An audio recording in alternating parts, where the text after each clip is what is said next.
Hi, this is Jeff Nyquist, and this is another edition of Friends and Enemies. I am in the United States. My co host, Alex Benesch, is in Germany.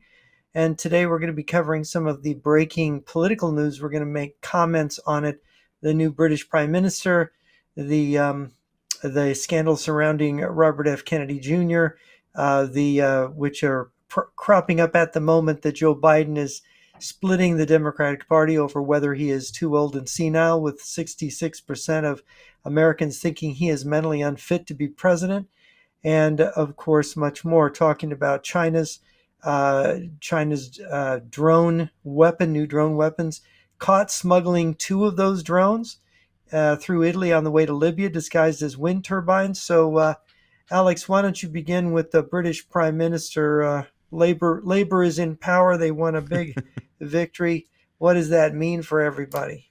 All right, here we go. So, Mr. Starmer, the new prime minister, left wing Labour Party, yet at the same time, he was always a very privileged man.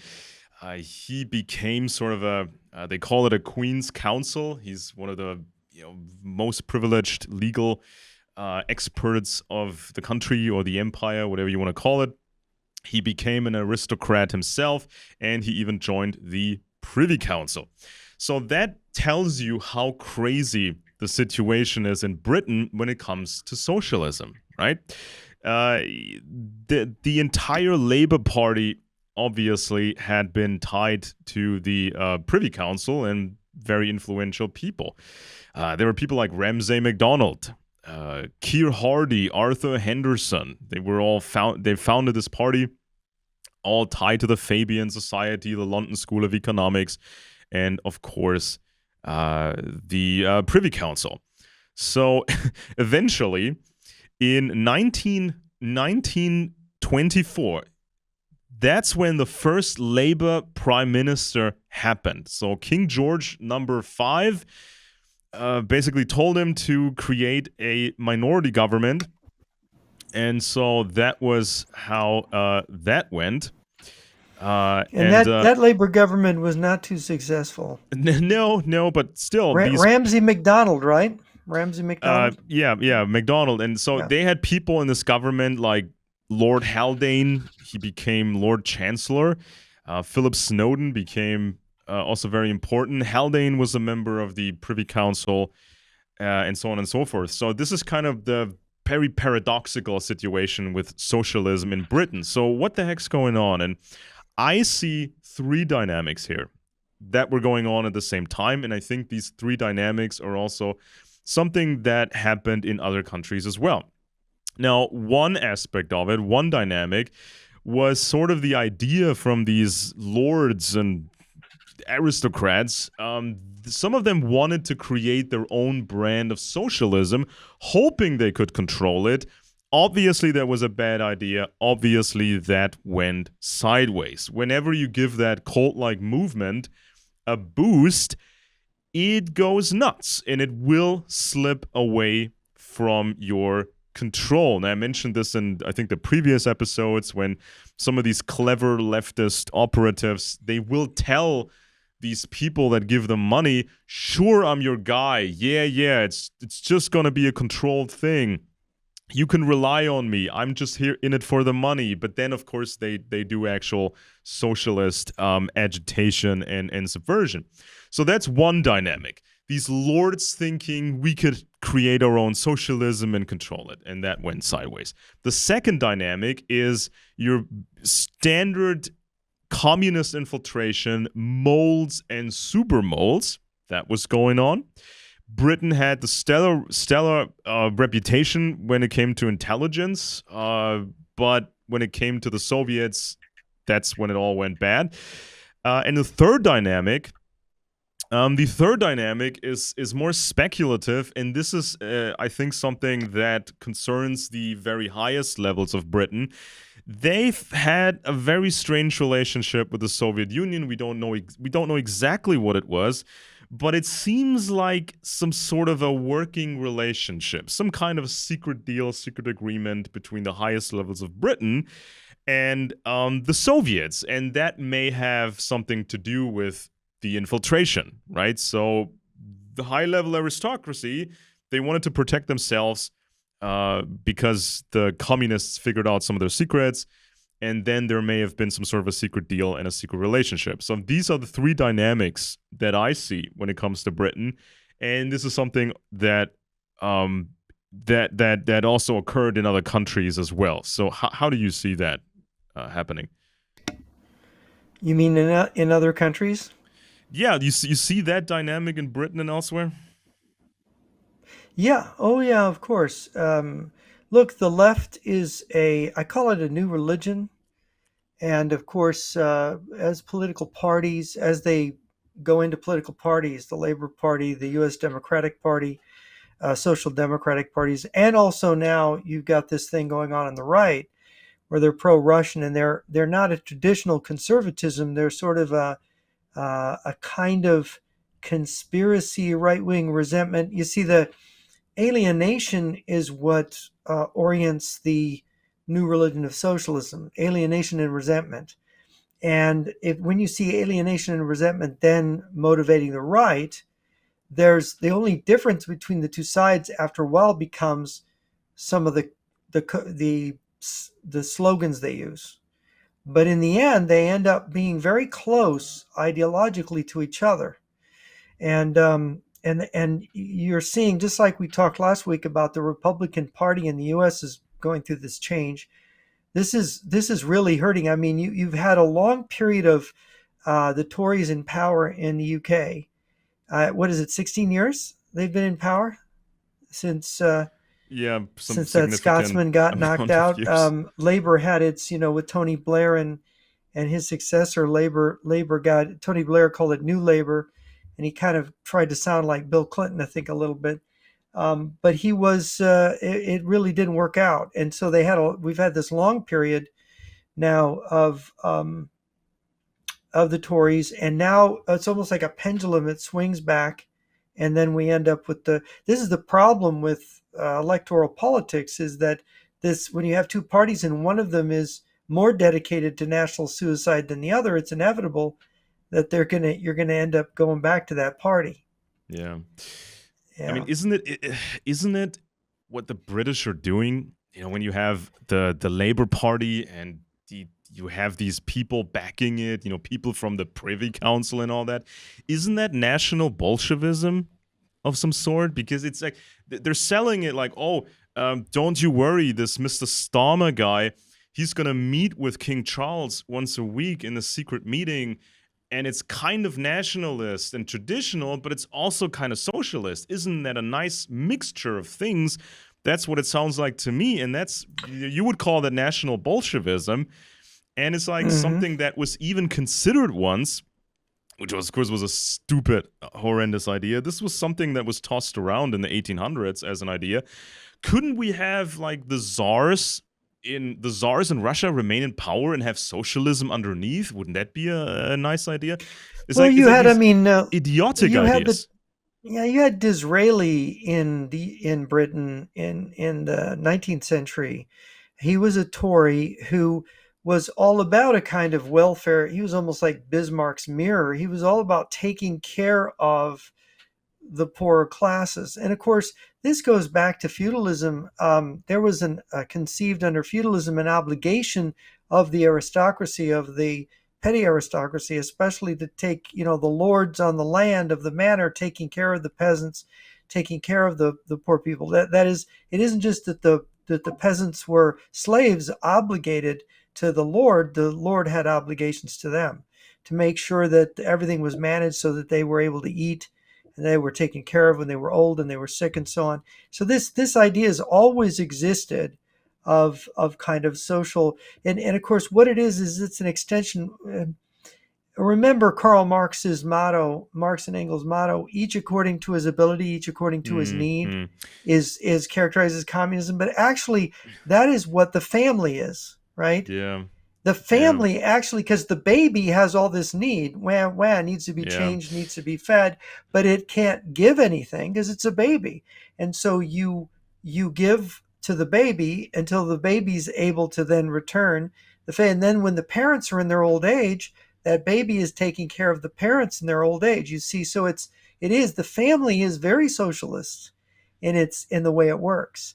And the problem comes, and Aristotle commented this about Plato's thinking about the way, I think it was in the Republic and in the Laws, the idea of Plato had said that he thought of a future state in which all men were brothers, right? Yeah. And all parents were parents of all children.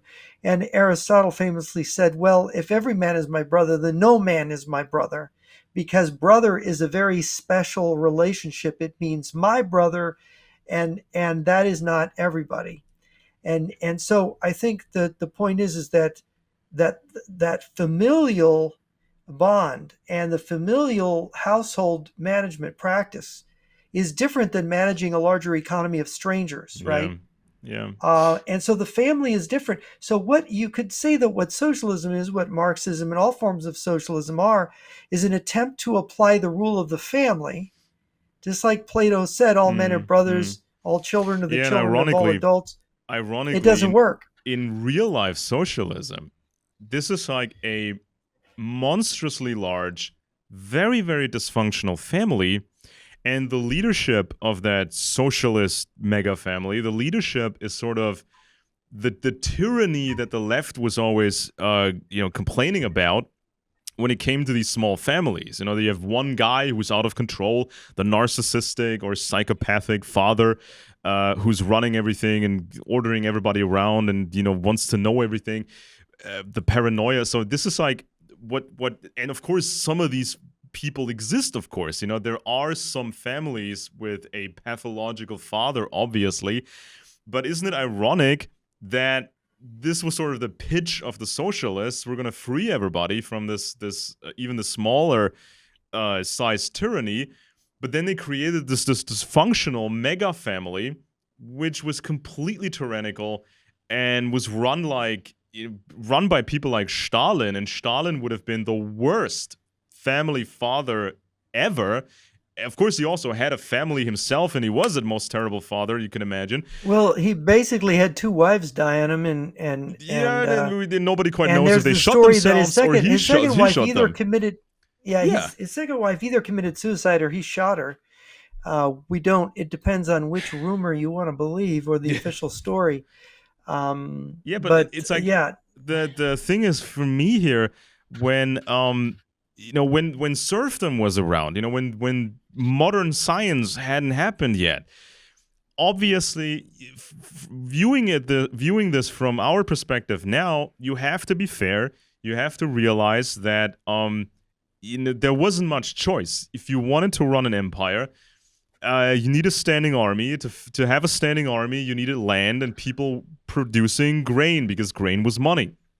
And so you couldn't actually have large scale political participation in all the things we take for granted now, because if an empire fell apart, it could have become another tyranny, or an exterior tyranny could have taken you over, and then the people end up in tyranny again. So, but when socialism became a real thing, people had choices. People had modern science. People had tried republics, half republics, all kinds of stuff. And so this is why it's unforgivable what happened in real life socialism, because they had options, they had a choice, and they even needed to buy our technology to make anything run. well, Uh, socialism, I don't, except for small experiments on different communities have tried it, and it's known historically to always result in failure. I mean, there is no really successful socialist community on any level except for the family or extended family. And of course, uh, I think Aristotle was exactly right. You have obligations and duties in life, but you don't have a. If your duties are to your blood relatives, there's a limit. There's a specificity to it. If every man is your brother, then you've got to help everybody at every moment.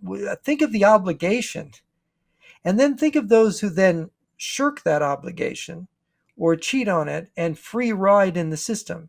Who is to keep people accountable? It doesn't work. on a basic level. Then the other thing is, in terms of economics, as we know from Ludwig von Mises's book Socialism, socialist economics is a negation of the market. And if what socialism ends up is the daddy and the mommy, right, becomes the state. So it's the nanny state, the mommy state, and the big daddy state. And the problem is the state, as Nietzsche said, is the coldest of all cold monsters. Yeah. Nietzsche was exactly right. It's a bureaucracy. They don't really care. They got all this trouble all the time. There are always people coming with their hand out. And of course, tax revenues, where are you going to get them if you don't have a free market? And so the problem is, if the state is going to run everything, what you got is China. What you got is the Soviet Union and Russia today. Russia is, what's really fascinating, what people don't understand is the Communist Party runs China. It isn't capitalist, it's state capitalism.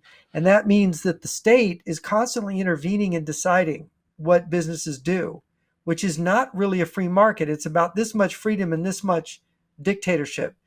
And what that does is, I'll give you an example. In the 1990s, China's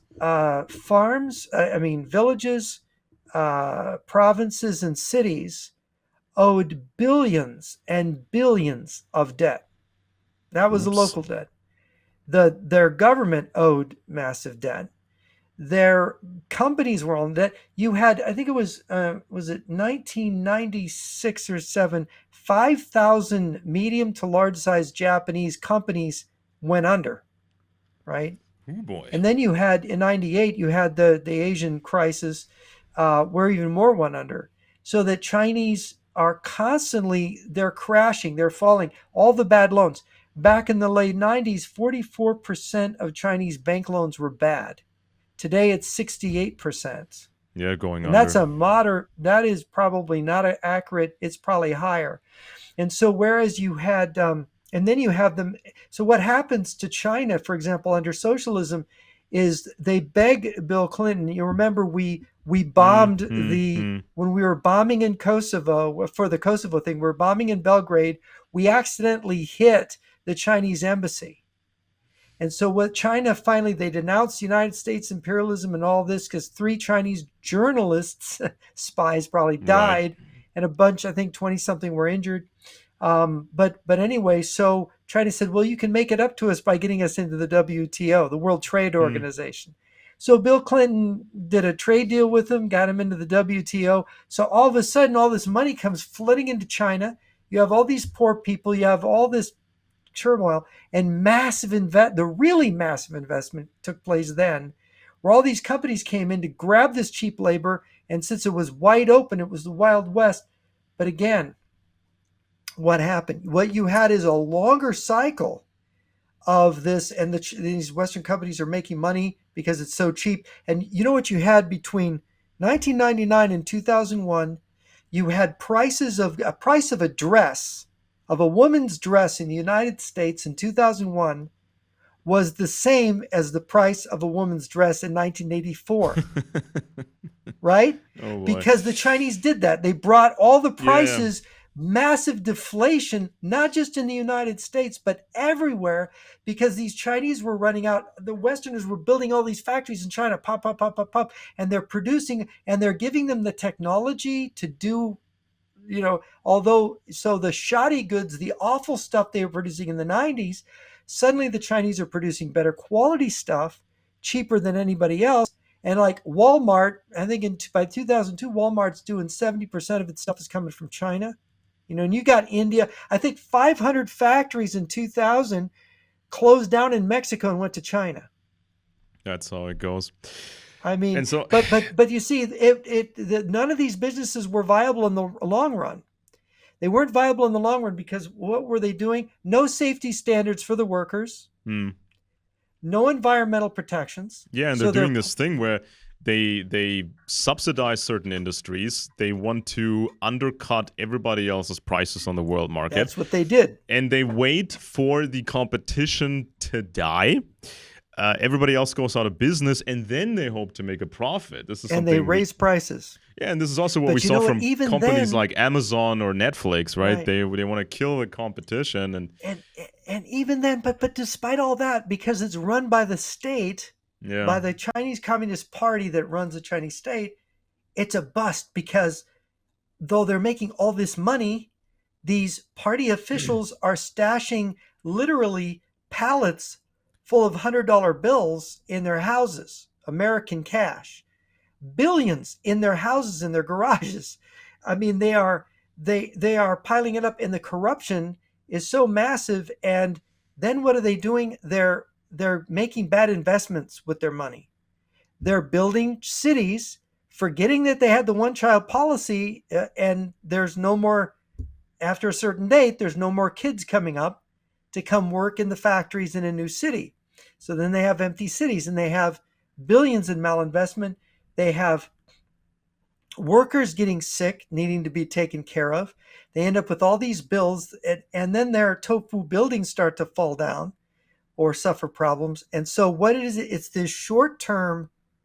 We think of the communist, Chinese thinking in long term. Strategically, they do. Economically, they're just blind. And so the Chinese economy now, $200 trillion from the bursting of their real estate bubble. They've got they've The over ghost 200 cities and trillion. Sorry, over 200 yeah, trillion the in ghost that cities and bubble, these and they've got stupid hundreds of bridges. billions. Yeah, Yeah, it's like it's insanity. And of course, in the early times, the communists they didn't really have anything, so they needed to acquire things from the West, not just in terms of technology, but they needed contacts. They needed to learn skills from the West. They needed assets in the West, and even Lenin understood that you couldn't just, or he didn't want to give control to the peasants because he thought of them as dysfunctional and just not organized. And so now you see this guy, you see this Starmer guy in Britain, new prime minister, and 20 years ago he said it was strange to him that he was given the status and the title of a Queen's Counsel, even though he used to call for the for abolishing the monarchy. Now, obviously, Mr. Starmer is a smart man. That's why he knows how to play dumb and when to play dumb. So he's pretending he doesn't understand. Oh, I don't know why that happened.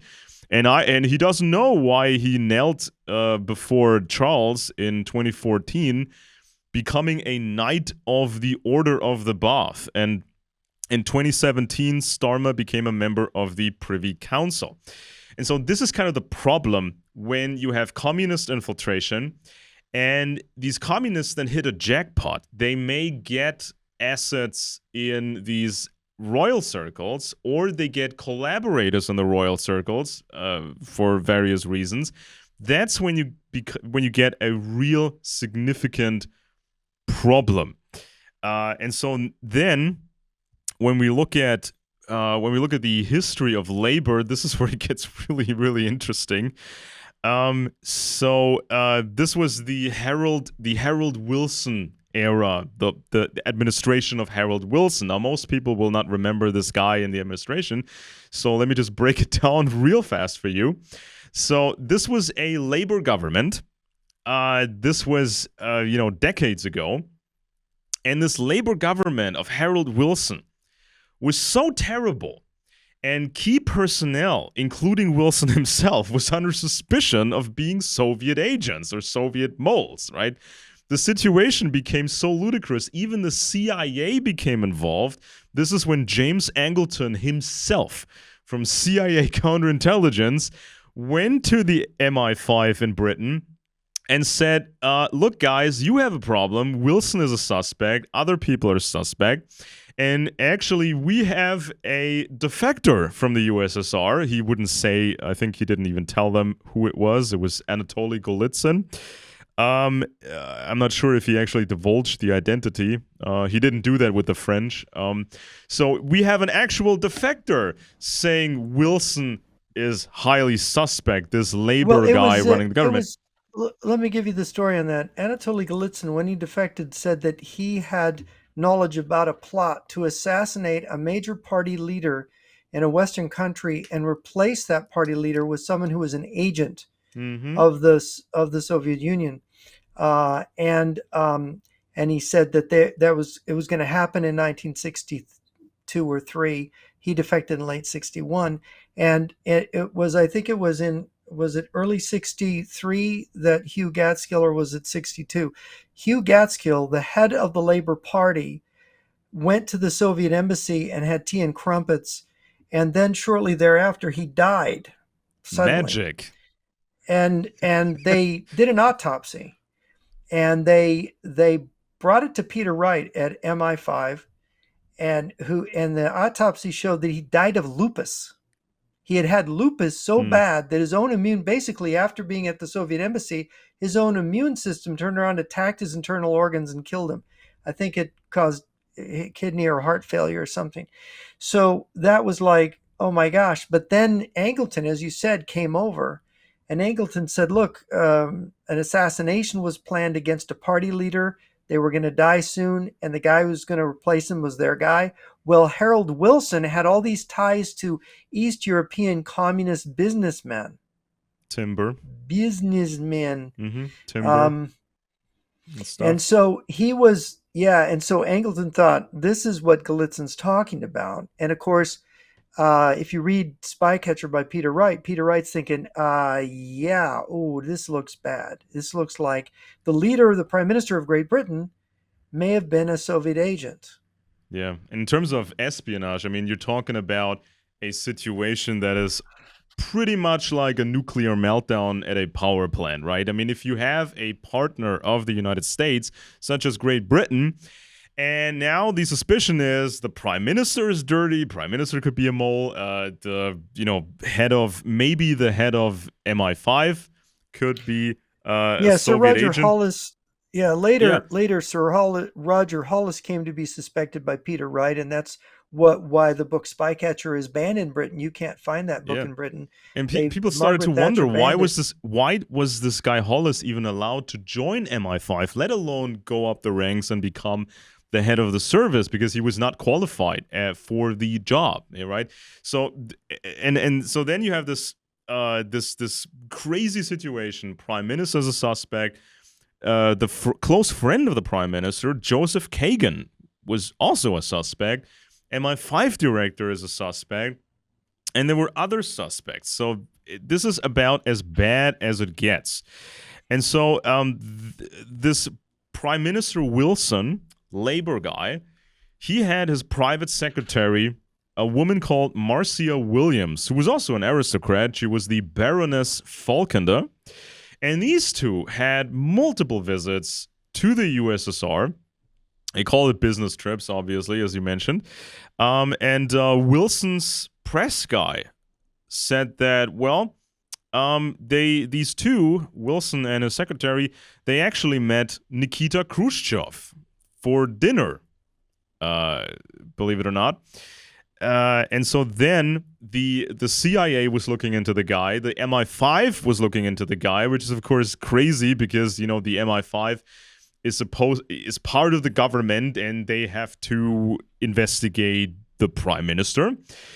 So then they started to dig into Wilson and his past. So Wilson was trading timber from the communists.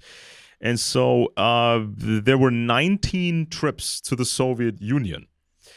And Wilson also liked to use the MI5 when he needed the MI5 to discredit his political opponents. There was a strike in 1966, and he tried to use the MI5 against that.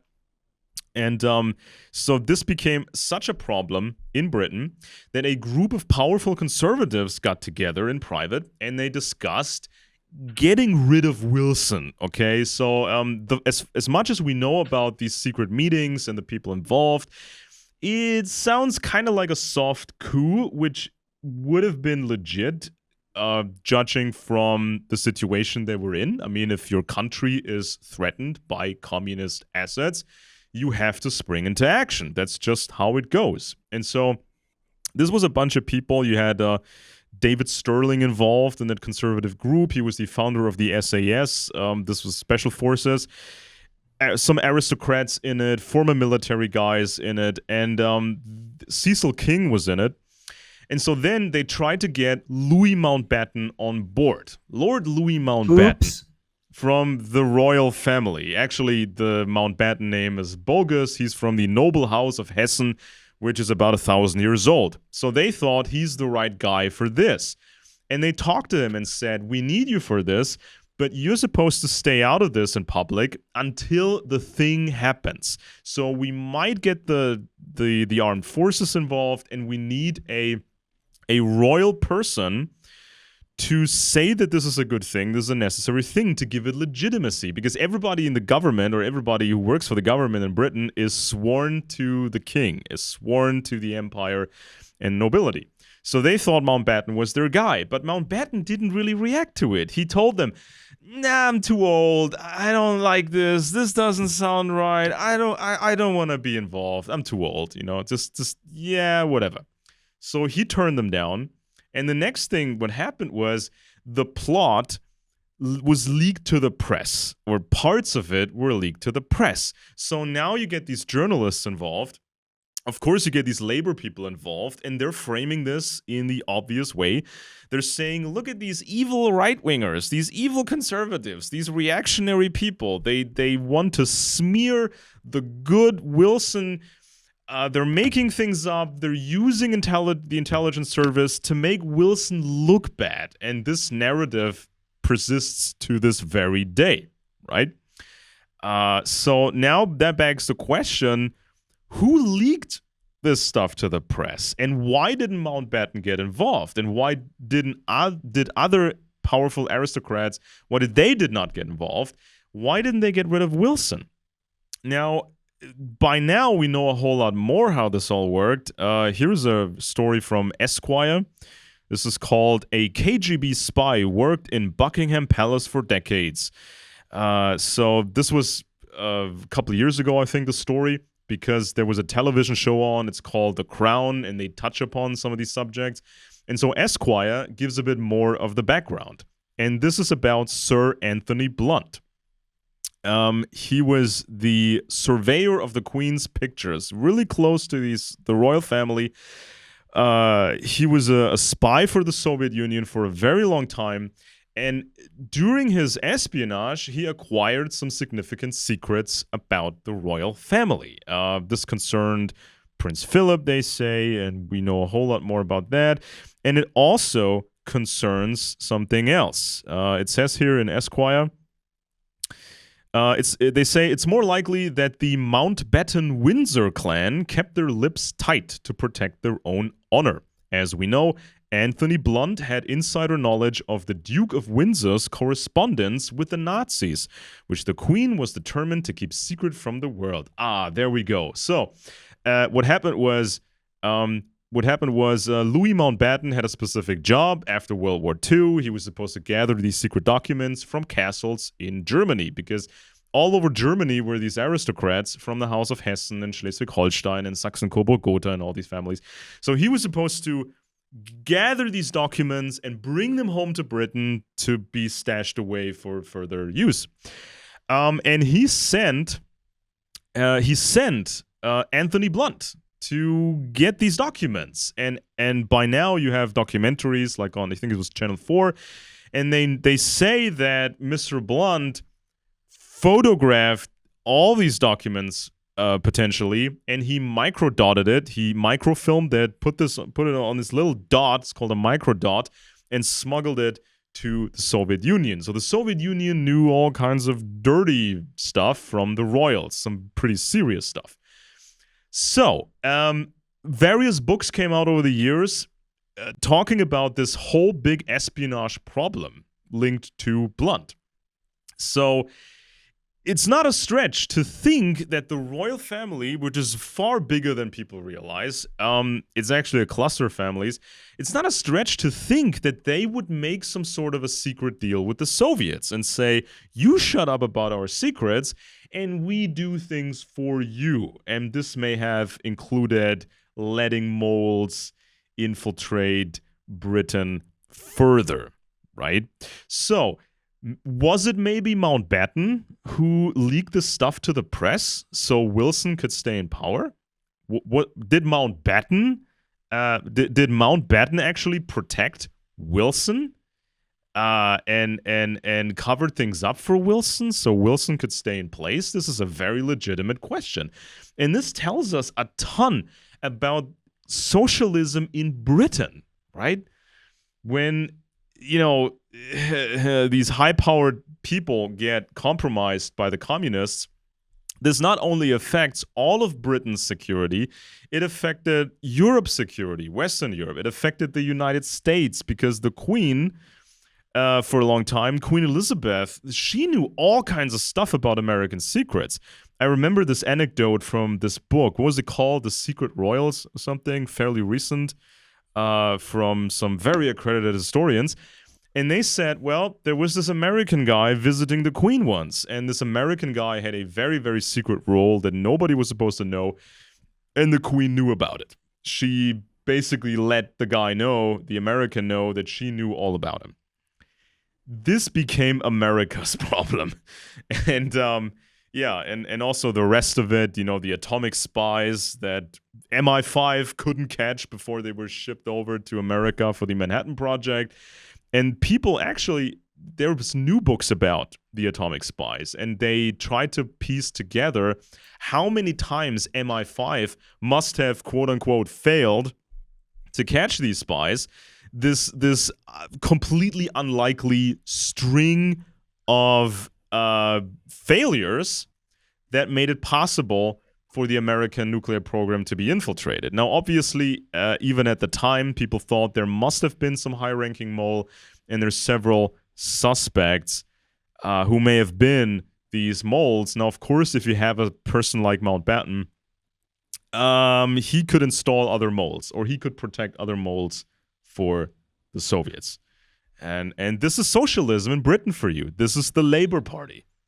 This may have started as a plot of some Privy Council guys and lords saying, we create our own socialism and we run it, haha, and this all went bad. This all went sideways. This whole thing with the Fabian Society, I mean, if you look at the literature of the Fabian Society, which basically then created the Labour Party, the Fabians were initially meant to give a new image to the British Empire. To have sort of a British-controlled socialism and, you know, just rearrange the empire, make it all work, sort of. And this is kind of how it started, but this is not how it ended. Really not how it ended. Well, the Fabian Society was the same thing as the League for Industrial Democracy. I think it was called in New York. Oh, yeah, There yeah, was yeah. always these socialists. They weren't communists per se, although they were at times very friendly to the Soviet Union, to the point of being pro-Soviet. And of course, you have the Webbs, and you have H.G. Wells, and of course The George webs. Bernard Shaw. Yeah. What's that? Yeah, the Webbs, George Bernard Shaw. You've got these people who are, you know, the prominent Fabians in Britain, and of course their symbol, the little sigil they use, is the wolf in sheep's clothing, the Right. Fabians. But you have the same thing in the United States, and of course with sort of the father of American education at Columbia there. What's his name? He was a socialist. He became disillusioned with the Soviet Union later on. But it was socialism was, apart from Sovietism, was always a movement. It there was even a socialist party, or various socialist parties in the U.S. Like in Minnesota, it ended up being absorbed by the Democratic Party. I think Wisconsin had one at one time. There was a lot of socialists in California back 100+ years ago. So you had, but they were never a majority. They were never able to dominate national politics in the United States. They're always a minority. And I think in Britain, they maybe had more influence because you did have the Labour Party. They used to be in Britain, the Liberal Party and the Tory Party, and then Labour came up, and Labour was much more socialist, right? I mean, Proletarians of the World Unite. It wasn't a communist party. It was a left party. And so labor was growing until labor sort of displaced the Liberal Party. I don't think the Liberal Party has had a government since since Lloyd George, I think. I try to think back.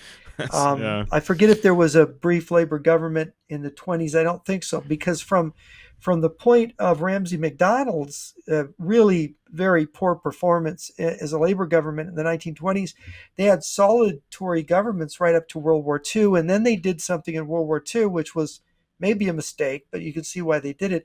They formed a kind of coalition cabinet where they let all the parties come in and share together under Churchill. And then of course you have labor comes to power, after the war, after Germany's defeated, but before Japan is defeated. Churchill is beaten, and labor really grew strong during the war, because wars are always sort of make government bigger and Yeah. make the promises of government bigger. And of course, because they had a socialist government come into power after the war, Britain had food rationing like they did during the war clear into the 1950s. And fuel and stuff. Everything. Yeah. I mean, it Yeah. was horrible.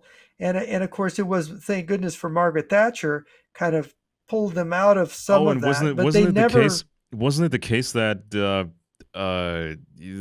when people looked at the economic recovery of Germany after World War II, and they saw like the economic miracle, and Britain was really struggling, so that helped the left. yes. Yeah. Yeah. No. And of course, there was a German, see, some of these Austrian economists, and I forget the name, he wrote this wonderful book. He was the main advisor to the German governments after the war. And he said, you have to have, with Germany's position, you have to have free trade. And he pushed that, and you have to have a vibrant free economy in Germany to recover. And he Yeah, was dead right, and they let him do it. They let that was happen, and so I the think it German was economic. Ludwig Erhard, maybe it was No, Ludwig I've Erhard got or his the other book guy. right here, and I'm spacing on his name, and I can't find. I was just looking for the book, but he had a very interesting ideas. He wrote a book about morality in politics and economics, and which he said that he thought that big was bad. Big corporations are closer to socialism, and they can, you got oligopoly was a concept of Joseph Schumpeter. And he said, look, you should make everything on there are some industries that will have to be big, but everything that doesn't have to be an economy of scale, you allow to be small businesses. And he wanted a law where businesses could be no more than, I think, 255 Hmm. employees. There's a special number. I forget what it's called, but there's a number which is the number of people that you can know and work with personally and know everybody. Yeah. That is kind of standard. And so that if you're a smart manager, you can, owner of a company, you can have that many people, and it's sort of like a kind of family where it's not as close as a family, but there's a closeness. Right. And I saw that philosophy in America working in things like hospitals and the older hospital management, because I saw a little bit of that in the 90s, where you have a guy who he started out as like a cook in the hospital kitchen, and he ends up becoming the director of the entire hospital. Hmm. And he's like brilliant.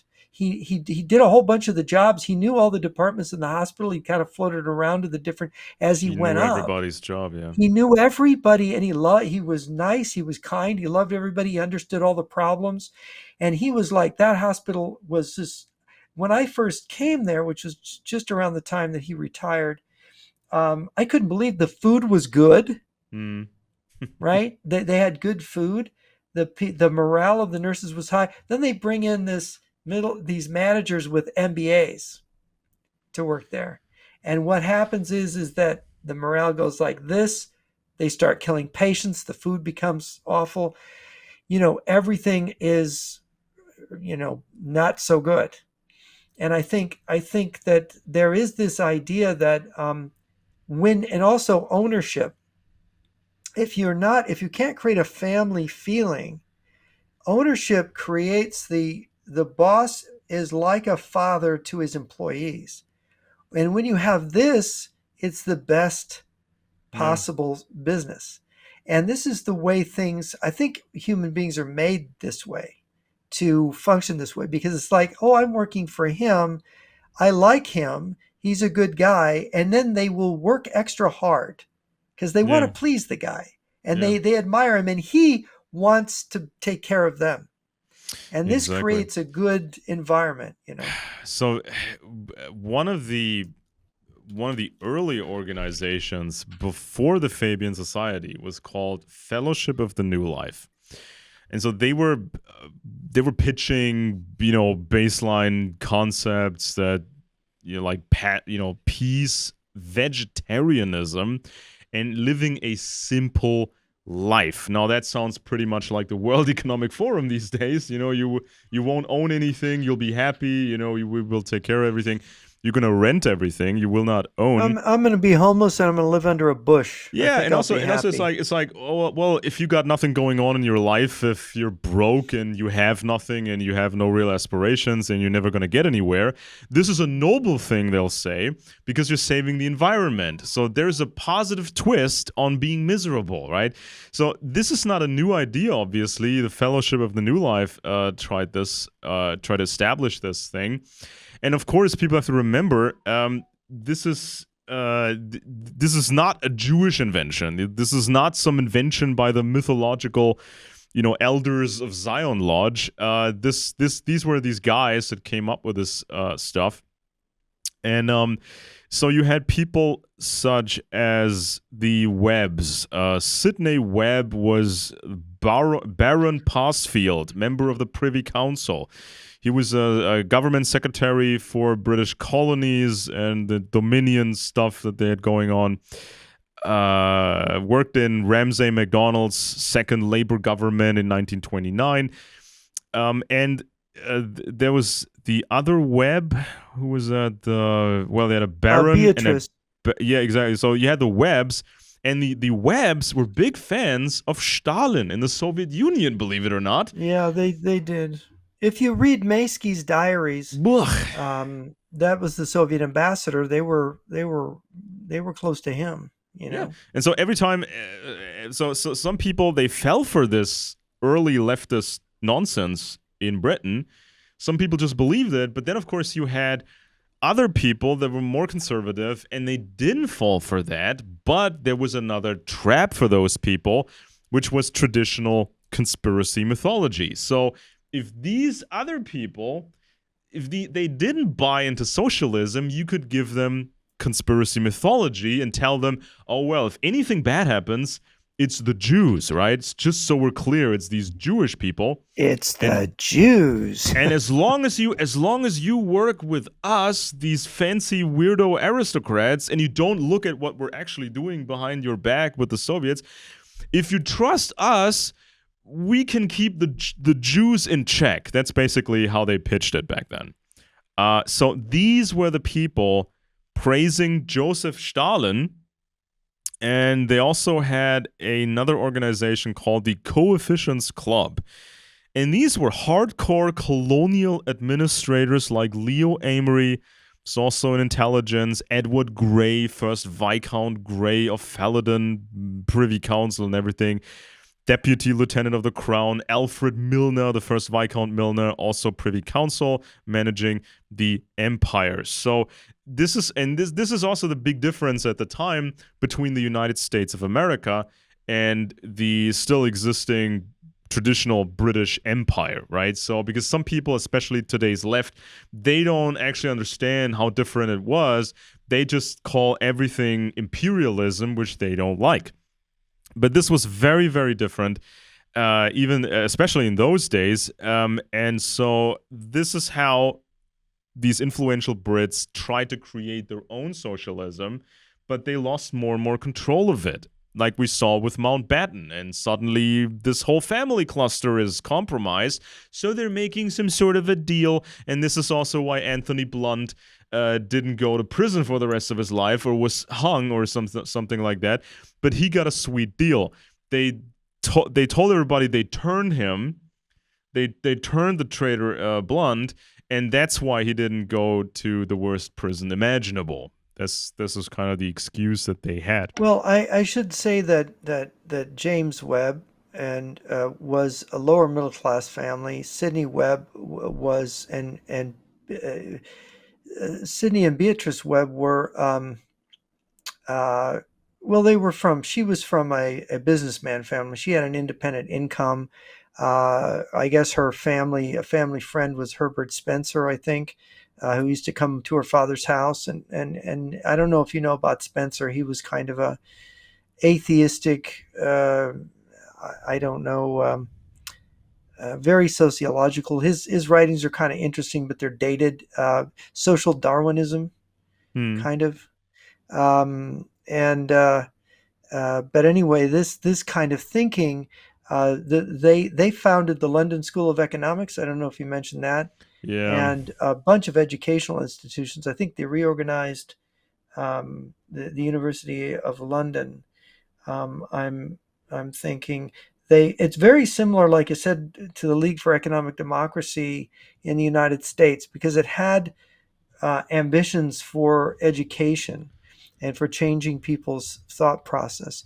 And in that whole interwar period, where they had their first labor government to World War II, they got it. They got more and more of a taste of power, and so now you see them coming into power now, and of course it was women's liberation, homos. By the way, you mentioned we talked about Wilson, Prime Minister Wilson, the Labor Party leader, who was suspected of being a Soviet agent. You know, one of his big things in the 1960s and 70s was to remove the laws, the criminalizing of homosexuality.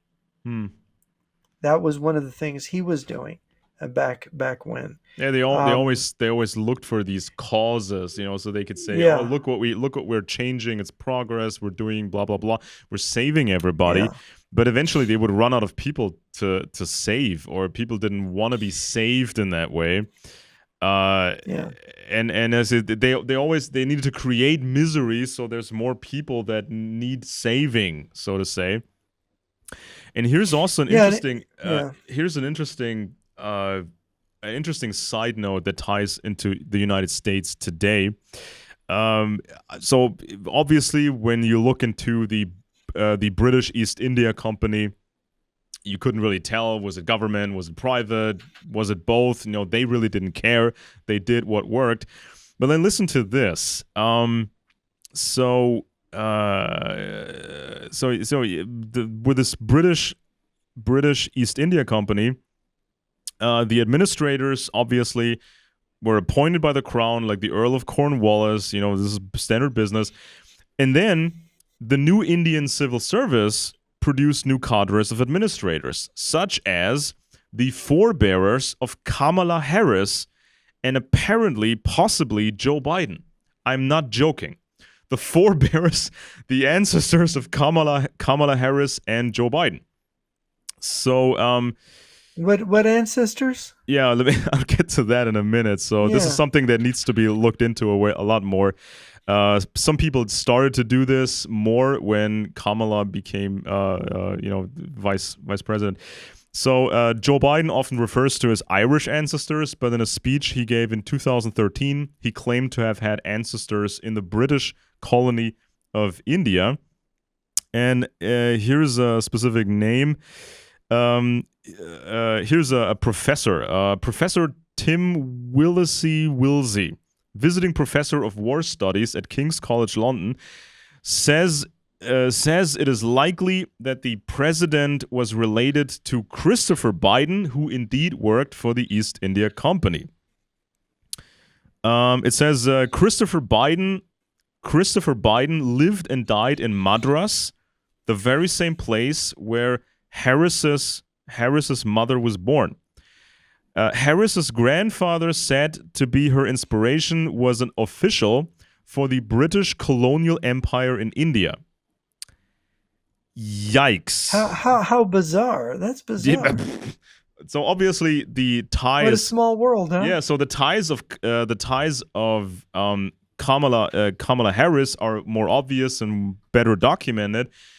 So when it comes to Biden, people really need to look into this more. Now we have a very astute professor who has looked into this, but that specific link needs to be investigated So further. what is this? Is this a great grandfather of Biden's? Something, yeah, something like that. And so we Ah, got some statements from Biden himself. We got a professor who's looked into this, and then of course we have Harris's grandfather, an official for the British colonial empire in well, India. maybe this is a good segue to talk about the controversy now Oh over yeah, Biden's mental fitness, and I mentioned this and the before. lack thereof. 66% of Americans think he is not fit for office. He is the president now.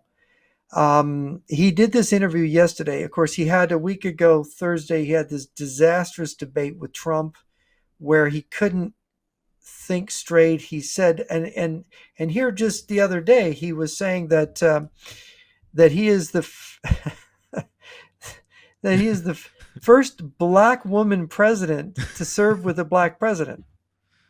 Right? Okay, I think he skipped the vice president part. He was the first vice president to serve with a black president with a black woman vice president, but he couldn't great. say it like that, right? Because he Maybe doesn't he have any. identifies as a black woman, or maybe she identifies as the president. I don't know. You can Yeah, well, identify of as course, anything. yeah, Stephanopoulos of ABC, formerly a staffer of the Clinton administration in the 90s, he's the ABC guy. He did an interview with Biden to try to dispel this thing. Came out, of course, just yesterday to try to dispel he was going to put on a good performance. And if you remember during the debate, Biden looked like a corpse. He was very Yep. pale. He looked like a corpse before he'd been fixed up. Well, all of a sudden he shows up at this interview and he's all bronzed. He's all tanned all of a Mm-hmm. sudden. Like they rub that stuff into him to make him look. That makes him look healthier. It doesn't make him look like a corpse anymore. And he's smiling. He's got nice white teeth, and but he is still saying there are moments. I mean, he got better towards the end, but there's moments where he's not able to finish a sentence. His thoughts not exactly clear, and so you're wondering, a U.S. president needs to be clear all the time, not just we all make mistakes of speech. We all say things that don't make sense. We're intending to get something out, and our brain is racing ahead of our mind, but it seems that his brain is behind, is not able to actually do it. And of course, but the key point in this interview, have you seen it yet?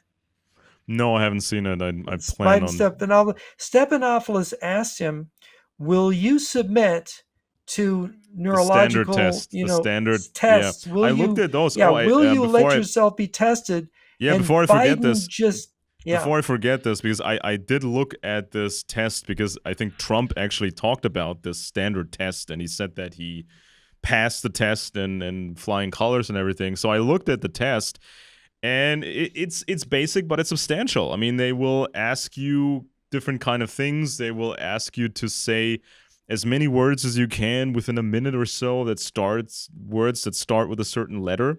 And you have to remember things and you have to be all there. And if you're tired, even just if you have too much coffee, didn't sleep right, you can actually start to struggle a little bit in this test, right? Well, of course, I've watched two doctors give it. I've had two relatives that I've been taking care of that have taken those tests, and I've seen the tests be given. And I can tell you that they're pretty lenient on those tests. And so I had a family member that was suffering from vascular dementia, and he was very not doing very well, and he somehow managed to pass the But isn't there test, like a which score? was Isn't which is there absurd. It was yeah, absurd to yeah, me. but It's like, isn't there like a score system where you can say how he passed or something? yeah, yeah, it's an event. The doctor is also watching, and it's at least the tests I saw was it's a lot of testing of memory and also, like you say, to say things verbally. The not only memory, but it's testing your acuity. Can you reason things? Like they'll ask you, what year was John Kennedy assassinated? That's Hmm. if you flunk that one, your memory's gone, right? If you're Yeah. over a certain age, everybody remembers. Um, and but then they go on to these more word game kind of things where you have to solve puzzles, and they'll even give you little math, very simple math problems, right? Hmm. And it's I think they keep changing it so people can't memorize the answers. So I think there's different versions of it. And they take notes while they're doing it. And they have their little computer there. And of course, it's somebody like Biden might be able to pass that. Maybe if he's drugged up and he's having a good day. But and that's just from my own experience of the test. He could watching him on TV, he could pass it, but then there's a chance that he could Mm. completely, because we haven't seen him on TV. Remember, on TV he's repeating slogans and things that he's memorized, so his memory's got to be pretty good. But it may be, you see, with vascular dementia, it's not the memory that goes. It's The actually not the memory. connections, With the vascular dementia, it's the forebrain, it's the reasoning centers, it's the ability to calculate and use logic and to actually think. That's what's destroyed. And my suspicion watching Biden, because in order to function the way he has, he's got to have a pretty good memory. And we all misremember or misspeak. I mean, it's just normal in human speech. But in the case of Biden, if you look at him, he's confusion is more along the lines of thinking. yeah. And my guess is if he does, he's done. I mean, I've watched him in, like, before Russia invaded. He did a very long press conference before Russia invaded Ukraine, and I was rather amazed at his sharpness in that. He handled it pretty well, and I thought, wow, that I didn't expect him to do that well. So he has these moments in the past, but now when you see him speaking, you realize that this is getting worse. Mm. And like with my own relative, he was able to do all kinds of things until I noticed he wasn't able to do his taxes. Yeah, and He also sat there for there's a like these week. tricks, yeah, these tricks that people or techniques that people can use to sort of cover up for Right. shortcomings, and they have these Yeah. little cheat sheets or they have a certain I mean, you would routine. have thought he was fine at Yeah, that point. That was early on in the illness. You would have thought he was fine. yeah, But wait a minute, why can't he do his taxes? And right, you right. know how it is with taxes. You have to figure out things. You have to be able to It's a do these puzzle. things. It's a puzzle, and he just was going round and round in a circle. So, and I don't know. I don't, and there's, for Biden to say he won't take that test, that's a bad sign.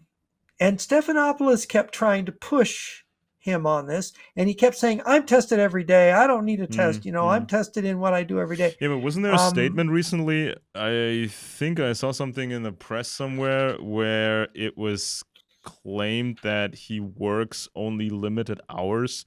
So he six gets up hours a late. day, and he takes a nap. Yeah, Yeah, so yeah, they'll he do gets like up. 3 hours, take a nap, and then work So another imagine three. imagine a crisis situation, or maybe two, three crises at the same time, and they need him. They need his leadership. They need his reasoning skills. They say, "Oh, we have a situation right now, and you need to make choices."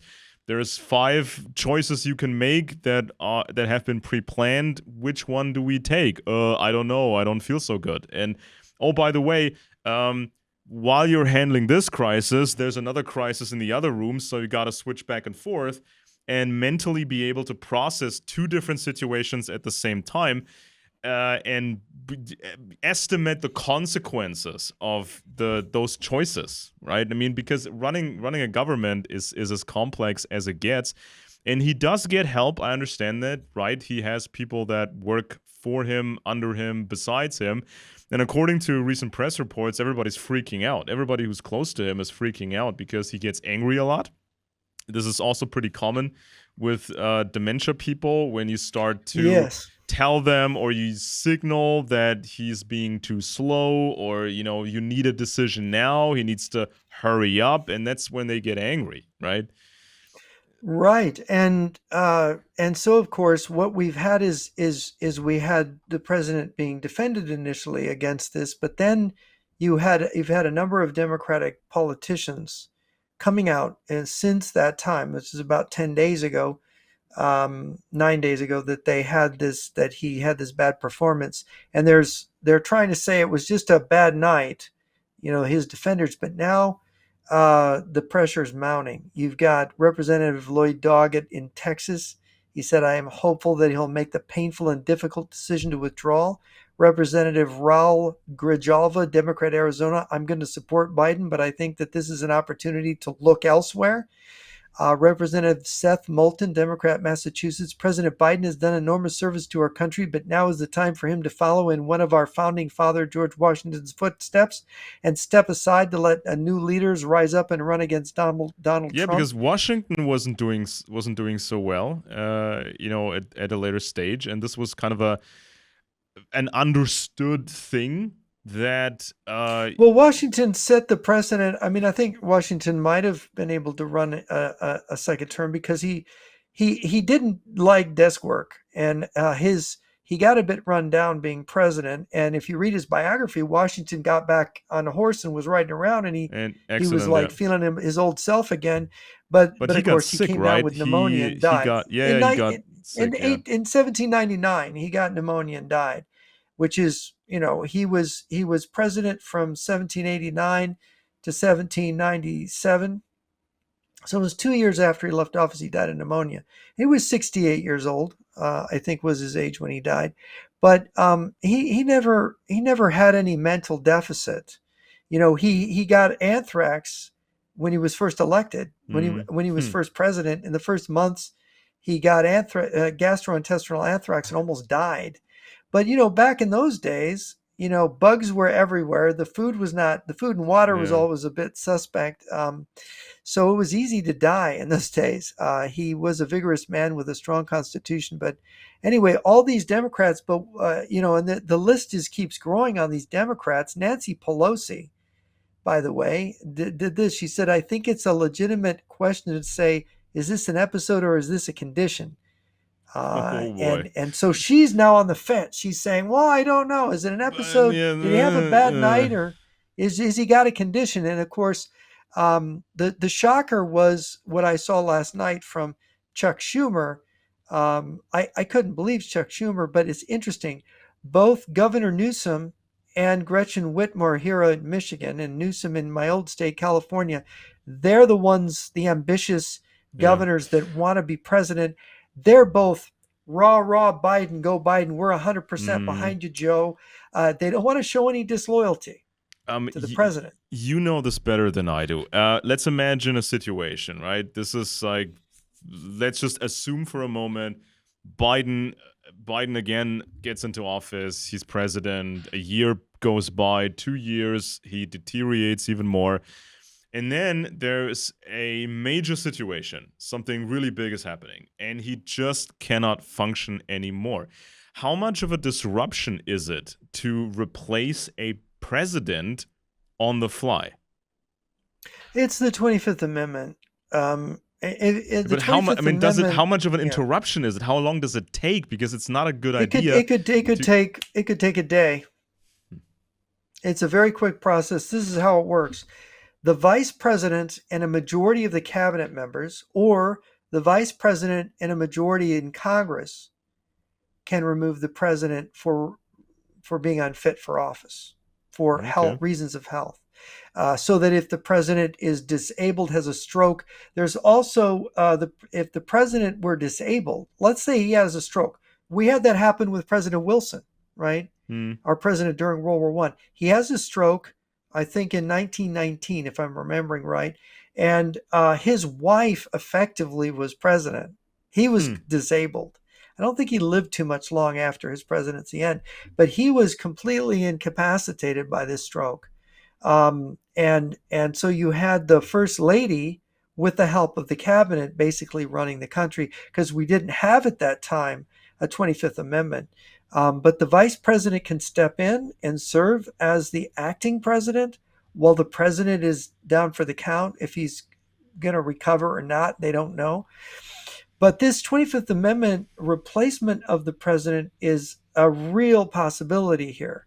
The problem is, and this is what people have pointed out, Kamala Harris is extremely ambitious, and she's kind of an empty vessel, I Hmm. would say.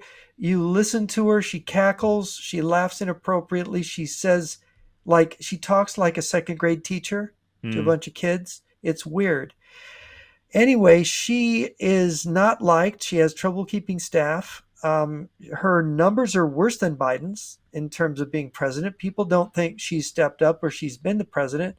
And now she has gotten behind Biden, saying he's fit. She's basically put it out there. He's good. He's good. I'm Yeah. 100% behind him. So now she's in the position of having gaslit the whole country if he's not fit, and he may or may not be. But he's certainly not in top shape, right? I mean, whatever he is, he's old. He's 81. You can't say that he's functioning the way he did 10 years ago. There's no way. So he's not 100%. We know that. But is he impaired enough that it actually makes a difference? And especially when you're a Democrat and you're impaired by your ideology, is already you're kind of demented just from that. But um, sorry, Democrats. But it's true. A lot of these policies that Democrats support are like national suicide on steroids. So he's got that in addition. But I think in terms of the Democrats, put yourself in the place of Kamala Harris. She wants to have her own term as president. In fact, if he gets nominated at this convention, which they're legally obligated to nominate him, if he gets nominated, she'll be the vice president on the ticket Hmm. again. She can then stab him in the back after the convention, become president, invoke the 25th Amendment, become president, become the head of the ticket, pick a vice presidential running mate, and continue and win. She could win then 2 terms. Because according to the Constitution, if you've served less than 2 years of one president's term, you can win 2 more, Oh boy.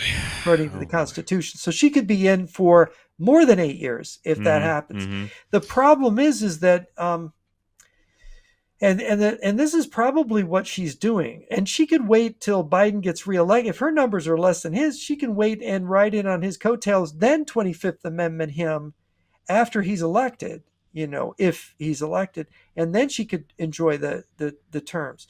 So if you're Harris and you're super ambitious and you want to be the first woman president, why would you? Because if she steps up and says, Joe, you're not making it, and she tells the cabinet we got to remove him, if she does that, they go to the convention and they pick Whitmer or Newsom Yeah. to be the president. Right. Right. Right.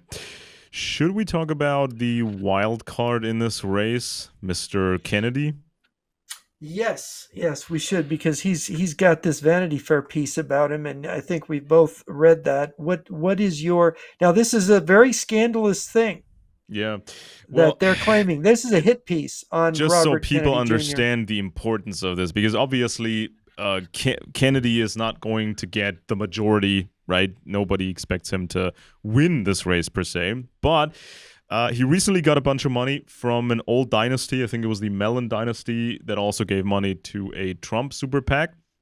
And some people are concerned that Kennedy may cause a situation where neither Trump nor Biden gets the majority, and so then the final vote would happen, I think, in the Senate, right? So, No, the House or of the Representatives picks the House, right? president, and the Senate picks the vice president. If Right. So if you have a situation where in the Electoral College, nobody gets sufficient votes, a majority of electoral votes, then you end up having the election thrown into the yeah, Congress. and Yeah. if the Parliament votes, you can pretty much expect Trump to win, and this is why some people are very concerned about Kennedy running, because this may mess up the race for Biden. This is just some sort of the background here. And Well,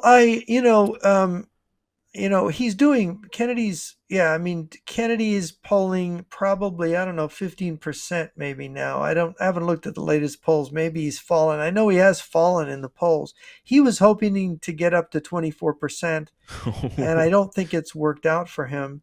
Um, and of course, we don't know, that there is a poll now, excuse me, showing that they were thinking that Kennedy would take a lot of Republican votes and a lot of independents that would be voting for Trump. But as it turns out, he's taking mostly votes from Biden, Yeah, yeah. It's like which makes it worse, And yeah, this is reminiscent, by the way, of when George Wallace ran in 1968. He was a Democrat who broke away from the Democratic Party and ran as an independent, and it just sealed the doom of Hubert Humphrey, who was Johnson's vice president, running against Nixon.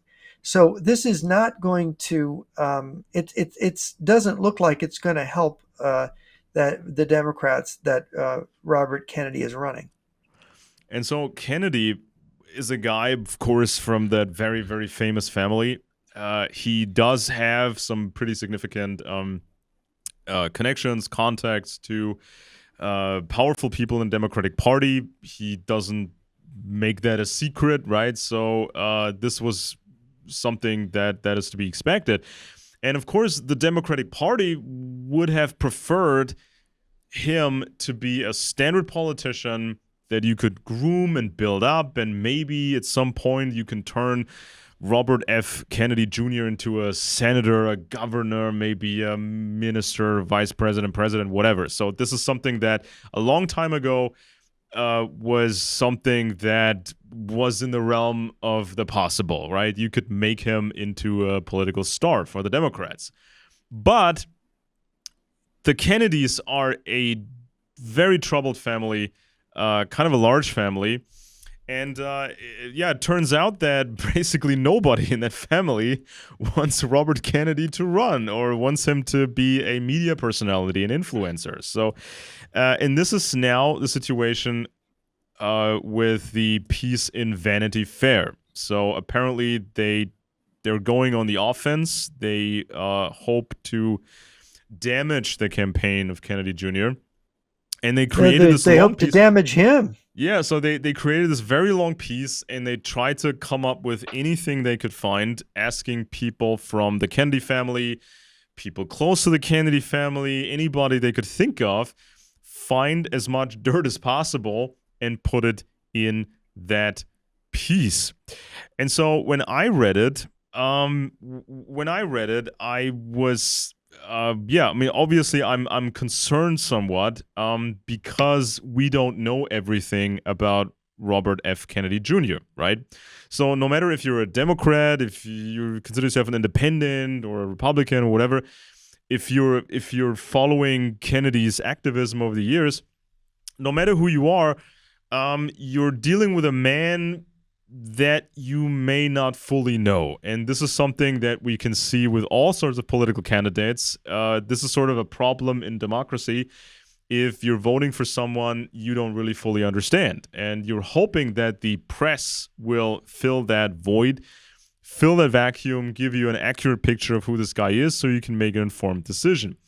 So this is kind of an underlying theme, I believe, in the Vanity Fair piece. So between the lines, they're giving the signals, they're telling you there may be worse things about him, may or may not be worse things about him, worse than we're telling you in this story. And yeah, of course, this is a fair point, but this also applies to every other candidate out there. So they're giving you a rundown of his life, his career, the early drug addiction, and he finally beat that drug addiction.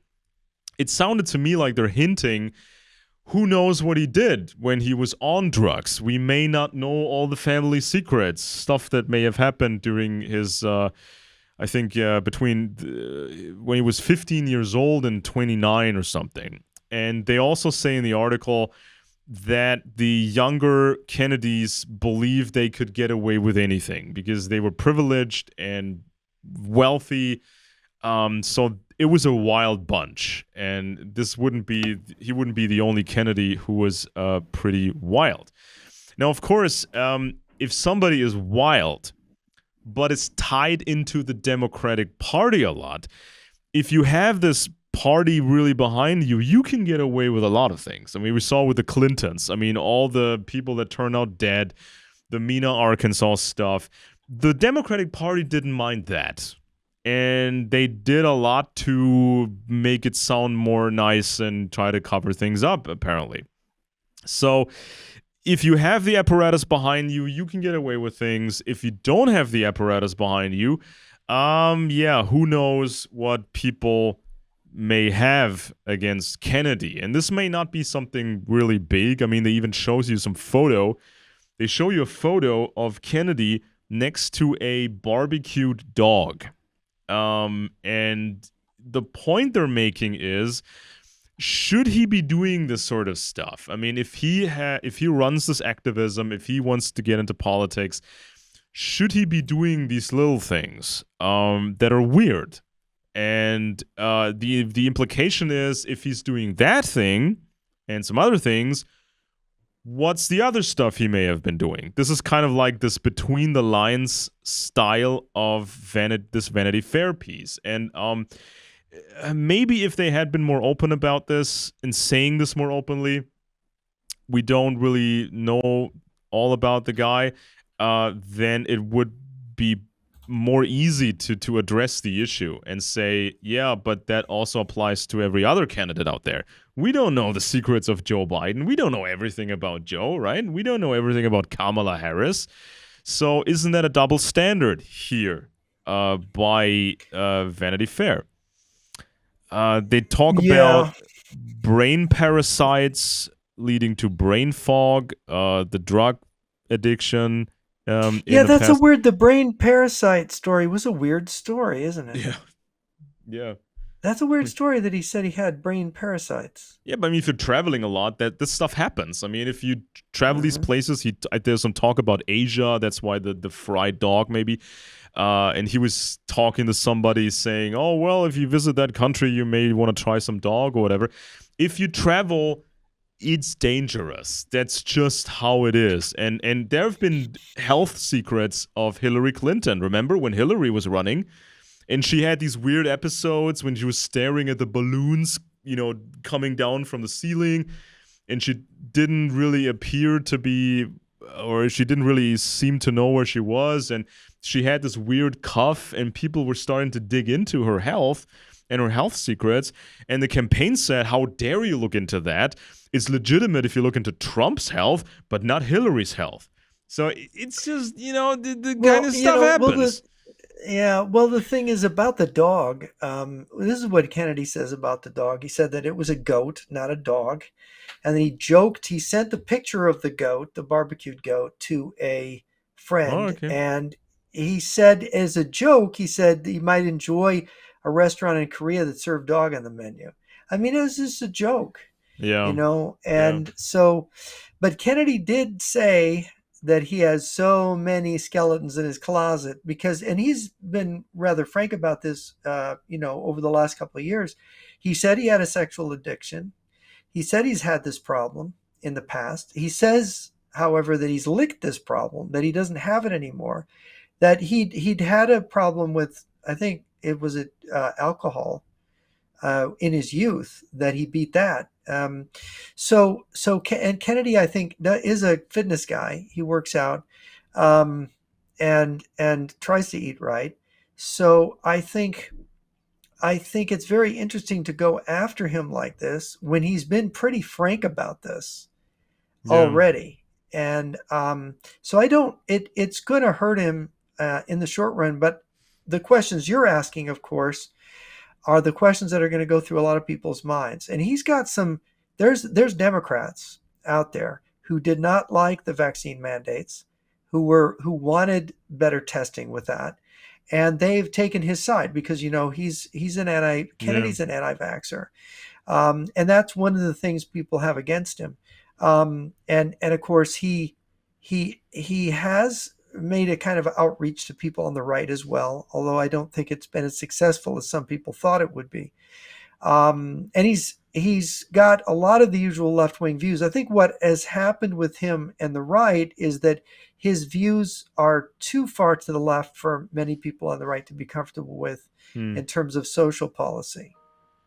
Yeah, and I he think also that's what's I mean happened. he was an environmental lawyer. He went after some Yes. pretty big corporations. And at the same time, we saw a guy like Joe Biden being super lenient when it came to the DuPont Corporation, and the scandal with the forever chemicals, stuff that accumulates. So it's like, on the one hand, people in the Democratic realm, they like Kennedy's work as an environmental lawyer, but when you go higher up in the Democratic Party, they don't want to rock the boat too much. They don't want to he's a bit too much of a rebel when it comes to that. And they quote somebody in that piece, Vanity Fair piece, somebody saying, well, he has this something like a pathological drive to get attention and to be a rebel and all that, but it's not really, you don't really get a lot of context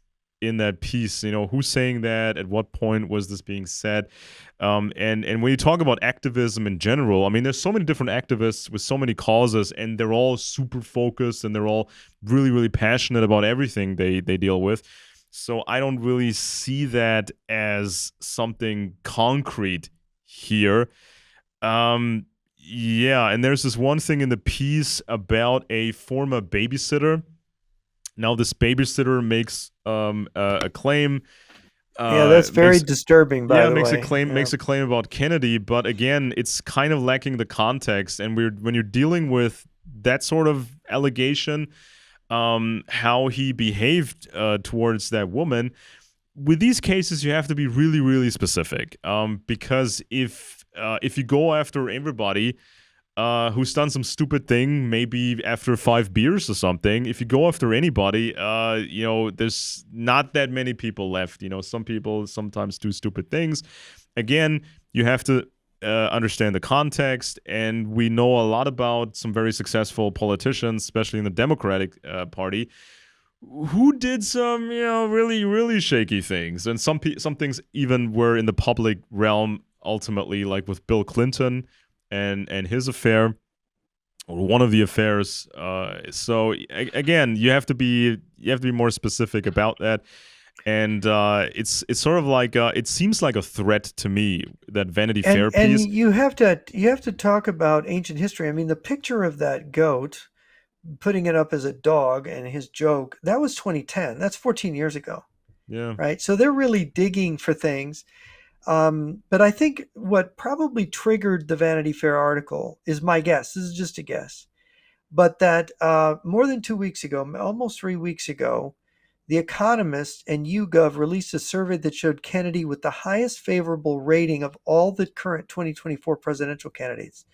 Okay, you've got negative, people view you negatively, and people view you positively. Well, it turns out 49% of respondents said they saw Kennedy favorably, Hmm. and only 30% viewed him unfavorably. So that 49% favorable rating is actually higher overall throughout the country than either Trump or Biden, Oh yeah. right? Okay.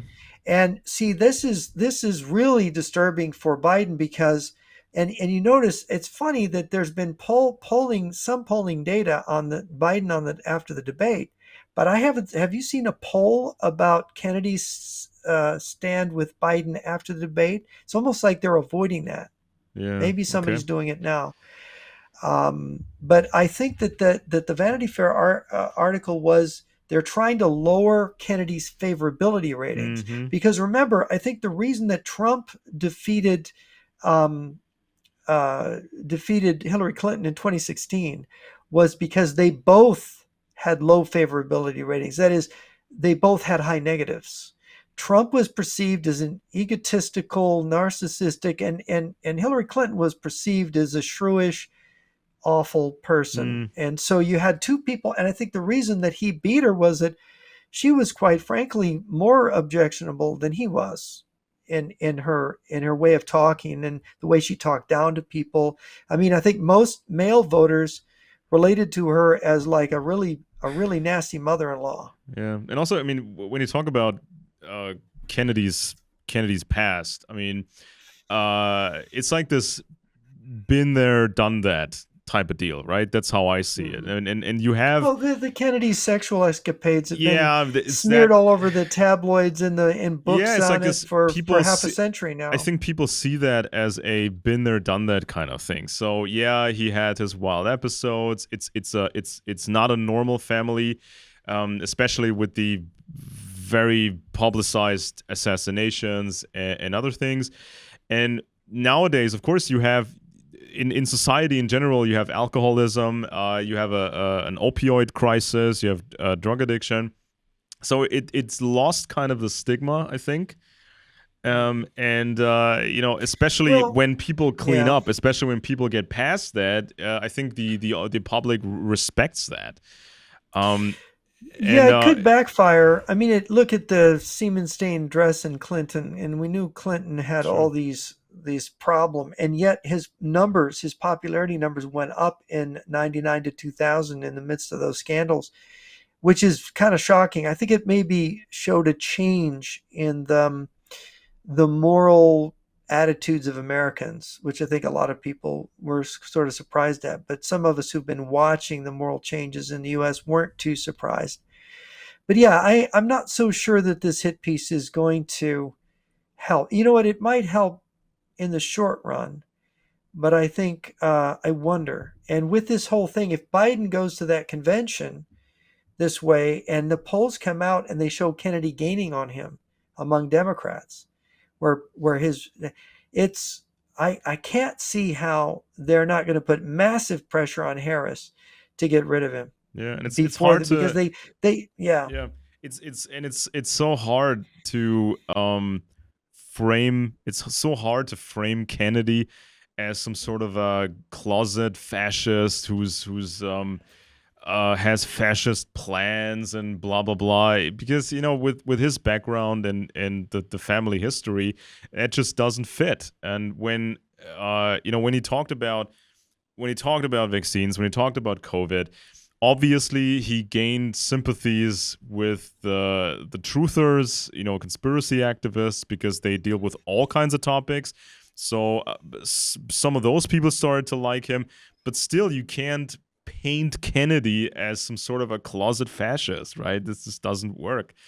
Um, Yeah. if this was, I mean, Well, and if this was Nigel Farage in Britain, who now becomes, I think, a member of parliament, you can see that Farage, he sort of used the truthers, the conspiracy activists, in this reform party thing, and they pushed him, they loved him, and he said these stupid things about Russia and Ukraine. So he kind of needed that to get that support from these reform guys, right? And so you don't really know exactly where Farage stands, what kind of a guy he really is. But with Kennedy, it's more. It feels more familiar.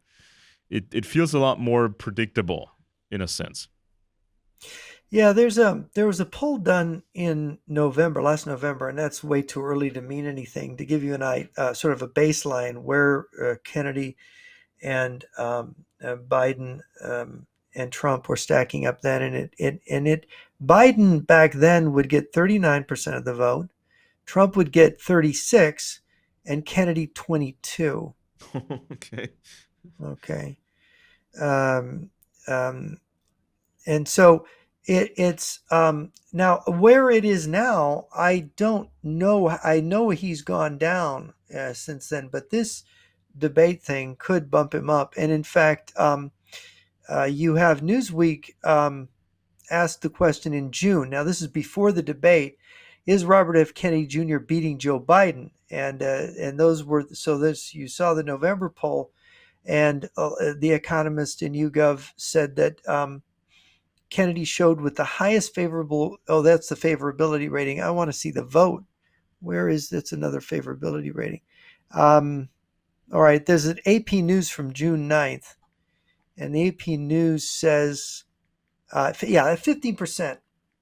Okay, that's what I remember seeing this poll, 15%. So he went down from 22% in November from the poll to 15% then. And of course, it mentions the debate for June 27th debate, seeing whether or not that's going to have an effect. I think it's going to. I think you're going to see, if they don't change Biden, you're going to have more Democrats going over to Kennedy. That's an interesting dynamic that could actually change the way this plays out. If Kamala Harris really retains her ambition, it could have a backfire effect. So, because I think, and of course, Joe Biden's numbers have been lower than Trump's in the polling lately. Yeah. I don't know if you've seen it. Yeah. He's like running 3 points behind nationally in the last poll I saw, and that's that's definitely mostly Democrats. Even when a Republican wins the election in the June before the election, Democrats are always running ahead, Mm-hmm. right? But now he's not, which is bad. Which means as the campaign goes underway, the Republican tends to gain steam. Well, what is it about? And What is it about the cartoonish, I would say, quality of these leading Democratic candidates? You know, you talked about Kamala Harris sounding like a school teacher for little children. I Um, just love yellow school buses. yeah, I love colors too, and then you saw Hillary Clinton, who is very freakish, extremely freakish. Uh, Joe Biden is just not there anymore. Why do you think where do you think is this cartoonish quality coming from? Because you have people in the wings with the Democrats who want to become the next big thing, but what is it about these cartoon characters? Well, I've been working on an essay touching on this. I don't use the term cartoon character. Going back to the philosopher Augusto Del Noce and Eric Verglen, talking about ideology, talking about ochlocracy, which is a fancy word for mob rule, right? You got a sort of a democratic mob out there, and what you have is you have the intellectual disintegration that Neil Postman talked about of America, where America was a country of readers. It was a literate society until TV came along and started to dominate, and people started to stop reading books. And maybe they were stopping a little bit when radio came along in the 1920s, but they stopped reading books.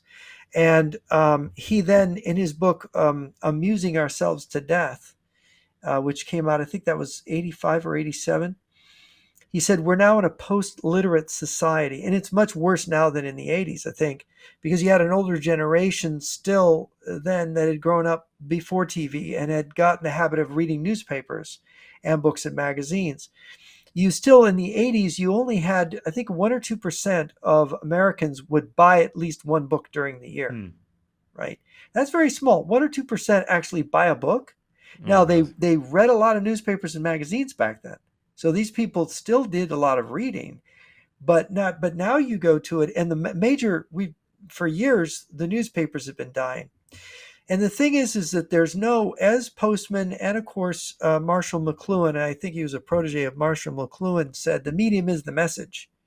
And of course if your medium is, and here we're on, people can see us, the actual visual medium is so absorbing our sense of sight, it takes away from the pure words, the pure thoughts that words convey, and that there is a level of depth in the concentration on words that you can only get from the page. First of all, you're reading it, you're using your imagination, you're concentrating on the words more than when you're hearing them, and this makes for it develops the brain.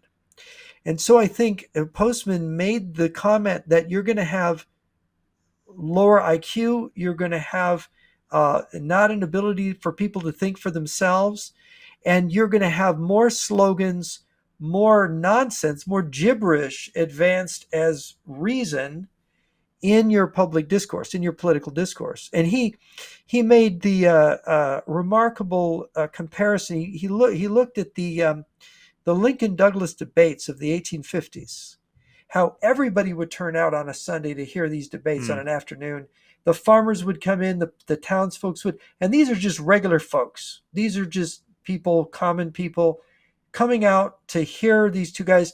And if you've ever, I don't know if you've ever read the Lincoln Douglas debates, because they've got them in there's quite a bit of literature of where they wrote down what these guys were saying, and it's sophisticated. And college, most people in college, most Americans going to college now cannot get through the Lincoln Douglas debates reading them. The Because they sentences are don't, the too complicated. vocabulary is too big. Hmm. Yeah, exactly. It's too sophisticated. But of course, these common people who were reading Shakespeare and the Bible and Macaulay and these other writers that were popular back then, they were reading sophisticated things. And so they understood these debates. They had no problem understanding Lincoln and Douglas. And Lincoln and Douglas were super geniuses, right? These were really smart guys. Now, you couldn't put Trump or Kennedy or Biden, certainly not Biden, or George W. Bush, or even Bill Clinton on the same level as Douglas and Lincoln. You just couldn't. Yeah. They don't exist. They don't write their own books. They don't write their own speeches. Hmm. Douglas and Kennedy, Douglas and Lincoln wrote their own speeches, came up on the fly with brilliant things. These guys were incredible leaders. We had incredible people like that in America, right? But now, what Neil Postman argues is, now he says, now look at the politicians now. Look at Reagan, look at Mondale, look at Carter. They're just not there. Reagan is very sophisticated as a communicator compared to a lot of these other people. And he wrote some beautiful things, actually. Reagan was not a dummy. But still, we don't, these other guys here, Biden, it's incredible. And so when you say they're cartoons, it's because what they've got is they've got advisors. And I know, was in a PhD for political science, and these people, advisors, are like pollsters who have gone to school, they've gone to graduate school, they've studied the advice that you give in a Yeah. presidential candidate. I took a course on this when I was in graduate school from Marty Wattenberg, Ben Wattenberg's son. Ben Wattenberg was famous back in the day on TV as a commentator, but he was also a professor. And the thing is that they taught people how to advise presidential candidates, and it was all about image. It was Hmm. all about slogans and image, saying the right message, making the right presentation. And of course, what you have, as it moves away from actual thought, right? Actual real, okay, I'm thinking on the fly, I'm trying to answer your question. I'm a when you're thinking, you're Yeah. alive. That's why some people Yeah. like thinking. You're really alive when you're thinking. And they're not actually thinking, they're regurgitating a formula that is calculated to flatter the audience, to win over the people that are watching. And it's because it's so calibrated and careful. It is these stock phrases and formulas and statements, and it's also partly calculated to indoctrinate, so that that's what they'll want. They'll want more of that in the future. Hmm. So this is the way. And so why are they like cartoons? Because they're designed with image and media and a cartoonish mentality, talking to these, because remember, they're gearing it to the 11 or 12-year-old mind, which is the mind of the majority now in America. So you don't want to be above that 11, 12-year-old mind. Maybe you could go up to 13, Yeah, right? and even But you don't, if you go up above there, you lose them. So you got to have it low, low, low. there was something I remember. I saw that recently. I don't exactly remember who it was, but I think that person said towards Biden something like, "You were a very underperforming student. Your grades, your academic education. So you were basically lazy." And kind of faked your way Plagiarism. faked your way through college, and that's also a big Mm, problem now, especially nowadays when you have these people going to college, they're slacking, and mhm. in the last minute they just improvise or plagiarize a paper they have to turn in the next day, and this is not what the university system is supposed to be about. And this is something that I think is a big problem with It Biden. it it it When we is a look big at problem with Biden. Yeah, when we look at because Kennedy, just to finish my point real quick, when we look at mhm, Kennedy, he was, I mean, people shouldn't underestimate this. If you are a successful environmental lawyer, if you're going against these super corporations and their lawyers, that requires skill. That requires some genuine capability to do that. And mhm. with Trump, of course, the whole Trump family, they have so many corporations and businesses. Is way too much for anybody to really remember. And people have looked into that, but it's just like this. It was still this old school mentality: work hard, play hard, and create another 10 companies to do things and whatnot. So, but with Biden, it's like, yeah, he was close to the DuPont family, and that kind of got him his position. Well, he got his position through uh, Arm& Hammer and Arm& Hammer's protege in the Senate, who was um, Al Gore Sr.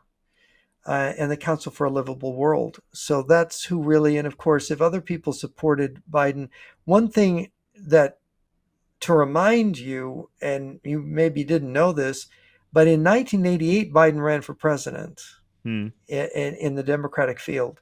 In 19, was it? No, it wasn't 88. It was 92. Sorry. In 1992, he ran for president, and he had to drop out. I think it was 92. He had to drop out because he was plagiarizing his speeches. Hmm. And guess who he was plagiarizing? Well, please tell Neil us. Kinnock, the head of the British Labour Party. He was plagiarizing Neil Kinnock's speeches. Hmm.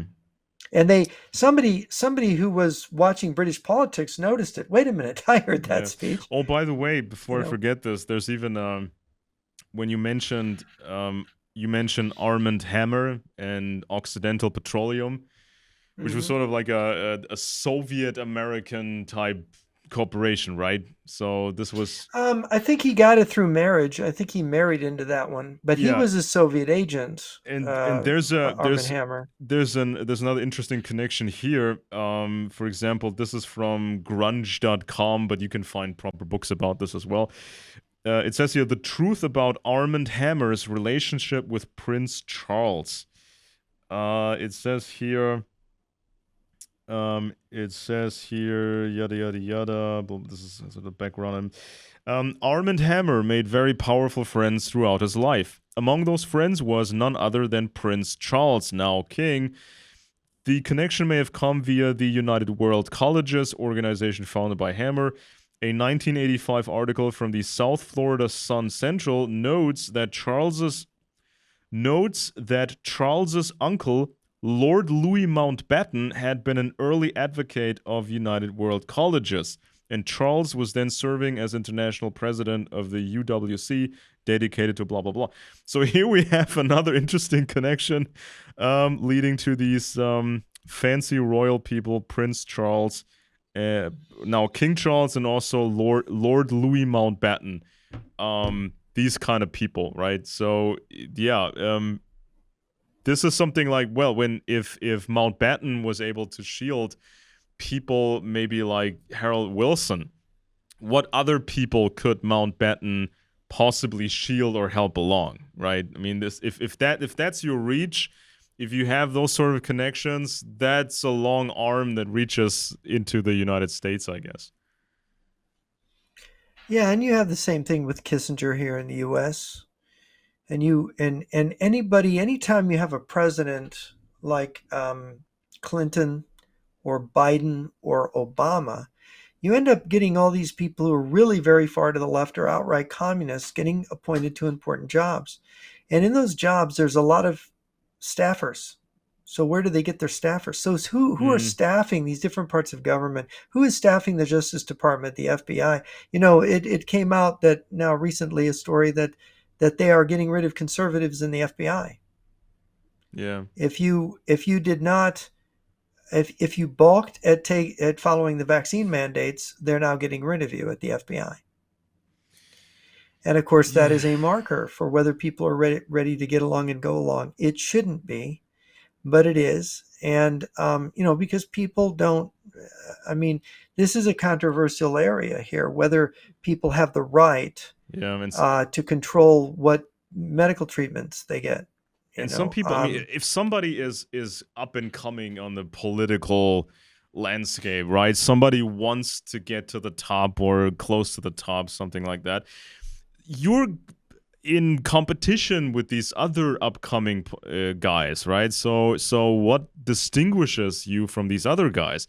And if you then have powerful friends in industry like Occidental Petroleum, or you have some connection to the British throne or whatever, this goes a long way, I think, because it sounds very impressive, right? If you're a guy, if you're Henry Kissinger, or if you're a young Biden, and you have these connections and you come with these recommendations, I mean, I think this goes a long way, right? I mean, because it's networking after all.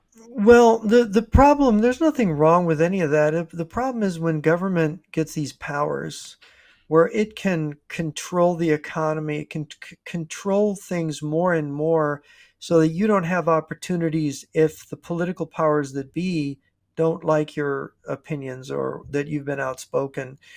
And that's really dangerous where suddenly the government's getting more and more. And that's what's wrong with the Soviet Union and Russia today and China, of course, is that wherever you have these little dictators and a big dictatorship, yeah, they got the big guy on top, but there's all these administrators that are actually carrying out the dictate on the bottom. They used to say that under Stalin, you had all these guys, administrators in Russia, growing Stalin mustaches.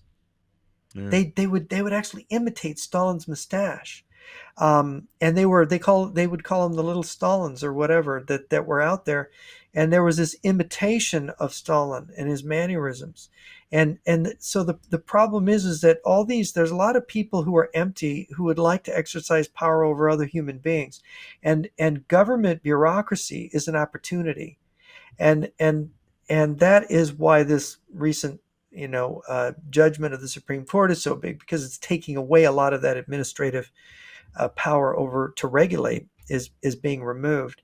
So it's this is what's wrong in those countries. Less government is better, all Yeah. things being equal. And that's a lesson we keep having to learn. And yet we get these people elected who are it's always more and more and more. And they've like you say, they think of these problems like it's the environment or it's women or it's homosexuals, and it's reason for more government power, more reasons for government to be up in your business.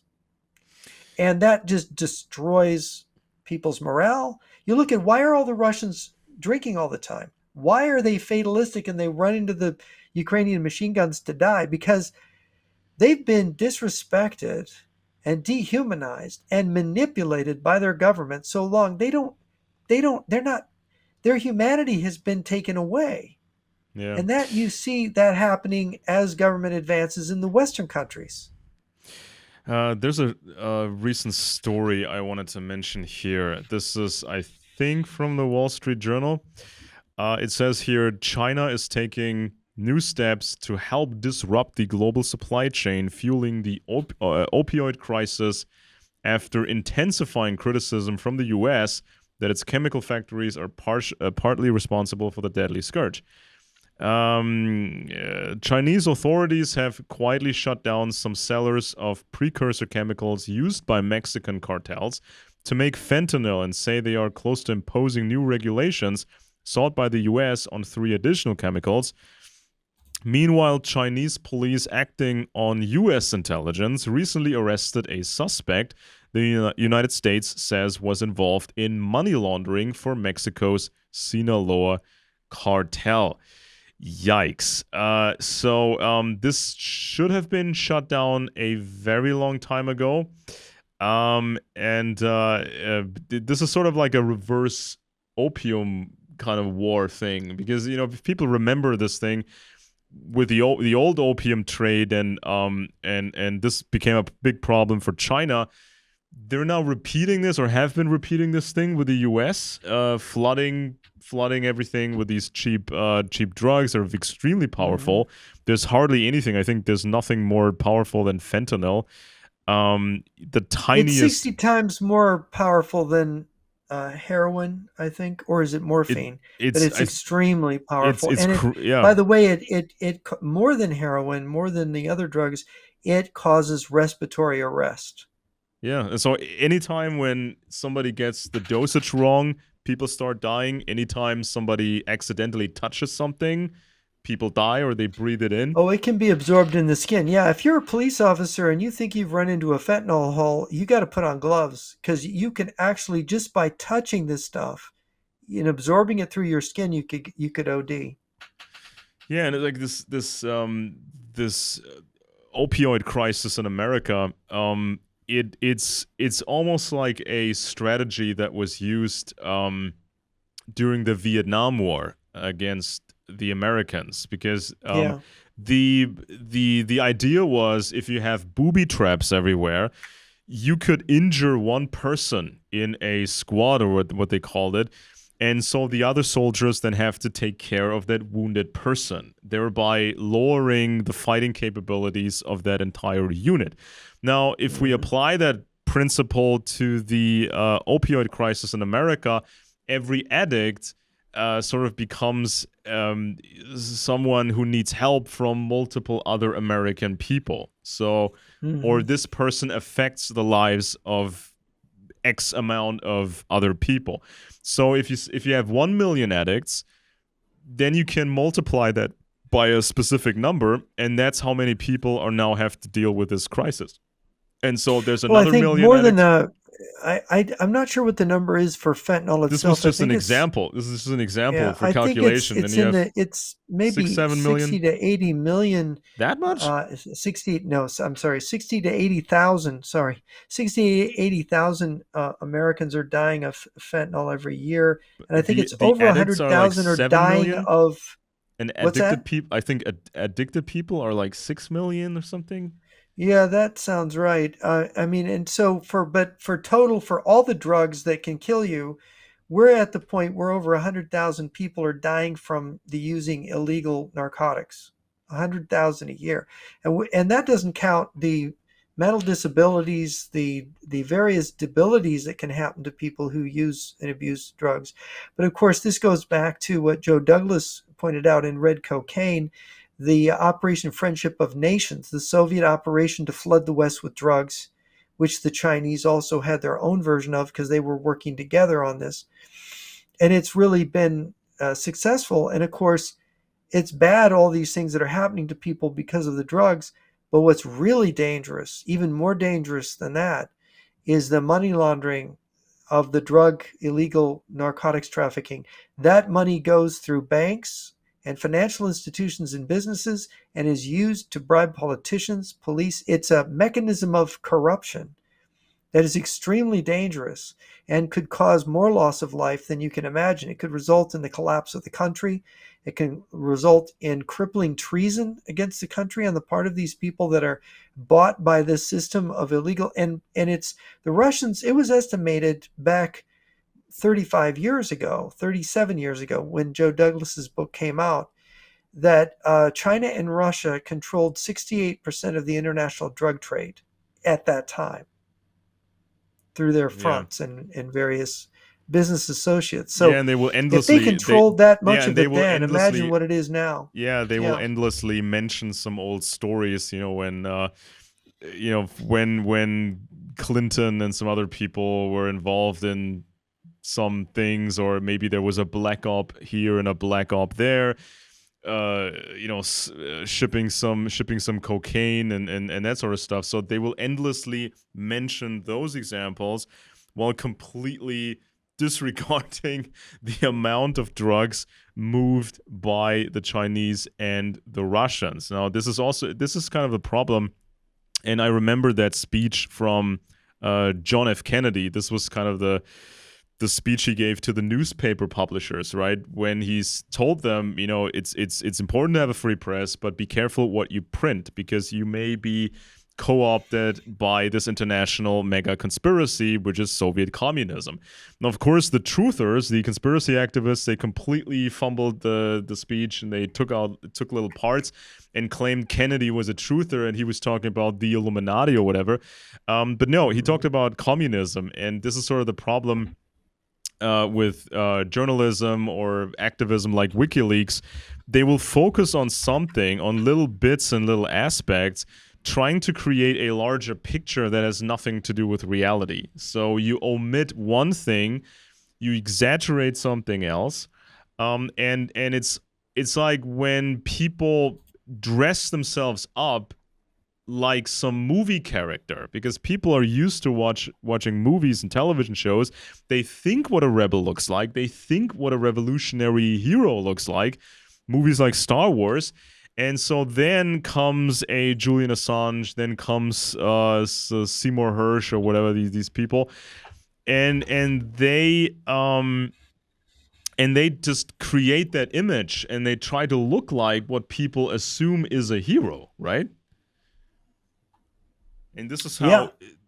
how you can shape people's opinions. And if you do that enough, people will think America's rotten, America's dead, everything bad is America, and maybe it's a better world over there. Maybe the grass is greener on the other side. Maybe we should be under Well, their control. what we maybe could talk about next week, because somebody has put Revlo P. Oliver's writings on the internet. I noticed this things that are from his memoir, from his book about Robert Welch and the Birch Society and his break with Robert Welch, and the fact that it really was anti-Semitic, anti-Jewish conspiracy theory all along.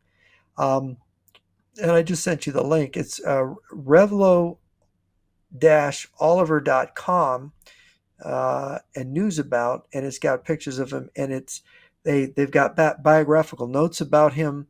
They've got there's articles and stuff there, and it's really quite something.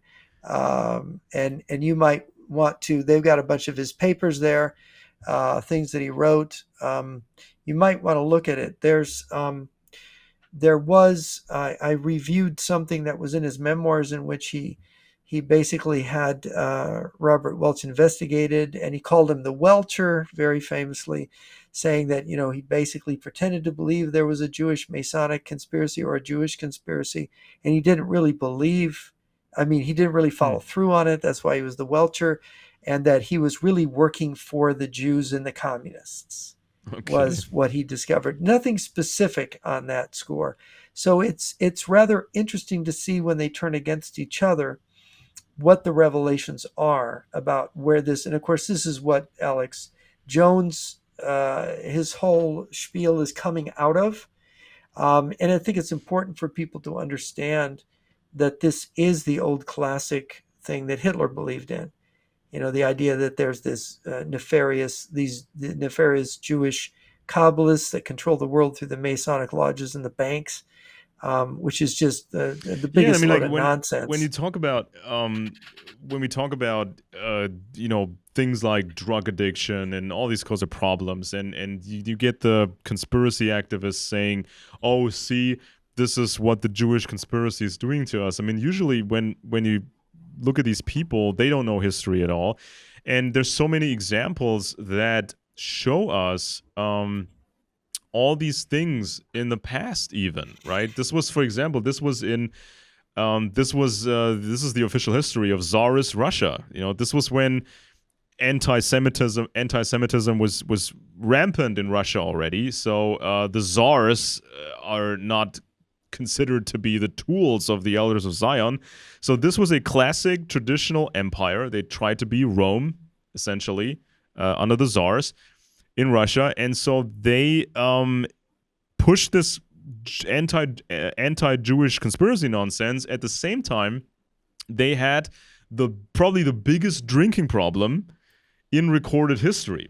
And a lot of the money that came in to the Russian state. A lot of that money was tax on booze, was tax on vodka. And so if they had tried to sober up, this would have ruined the government's finances, for over decades. And so this is sort of a bad example in history where you can't possibly misconstrue this example as a Jewish conspiracy, right? So here you have a classic regime, and they're just letting the people drink themselves to death and profit from that. And this was even in the higher circles of the Russian government back then. This is recorded history with many of the czars actually. After Ivan the Terrible, when the czar really became a thing, they had this idea: if the government people drank all the time, they couldn't be involved in conspiracies against the throne or the system because they're just too hammered. So they had this system where at important gatherings and functions, everybody was expected to drink. And some of these czars, they drank everybody under the table, developing all sorts of organ damage from that. So they even did this to themselves. And this you can't even possibly misconstrue this as a Jewish conspiracy, right? So it's like examples in history, or when the British had this idea of pushing opium, making opium a bigger thing in China. And sometimes I think sometimes they got it from India, and then they sold it to another place. This is how the British ran it, and especially at a time when the conspiracy mythology wasn't as mature yet. So you couldn't even point at everything the British were doing and claim this is all the Rothschilds, this tiny family. Right. So there was an opium war. There was an actual opium war to keep that system running. Yeah. This is just how it went. These are just these historical examples. Booze and drugs, and this is a bad regime. We've come to the end of our time, and I want to thank you, Alex, and I want to thank the listeners for bearing with us and listening to this discussion, and I hope you will be back with us next week. My name is Jeff Nyquist. I'm in America, and Alex Benesch is in Germany, and this has been Friends and Enemies. So until next time.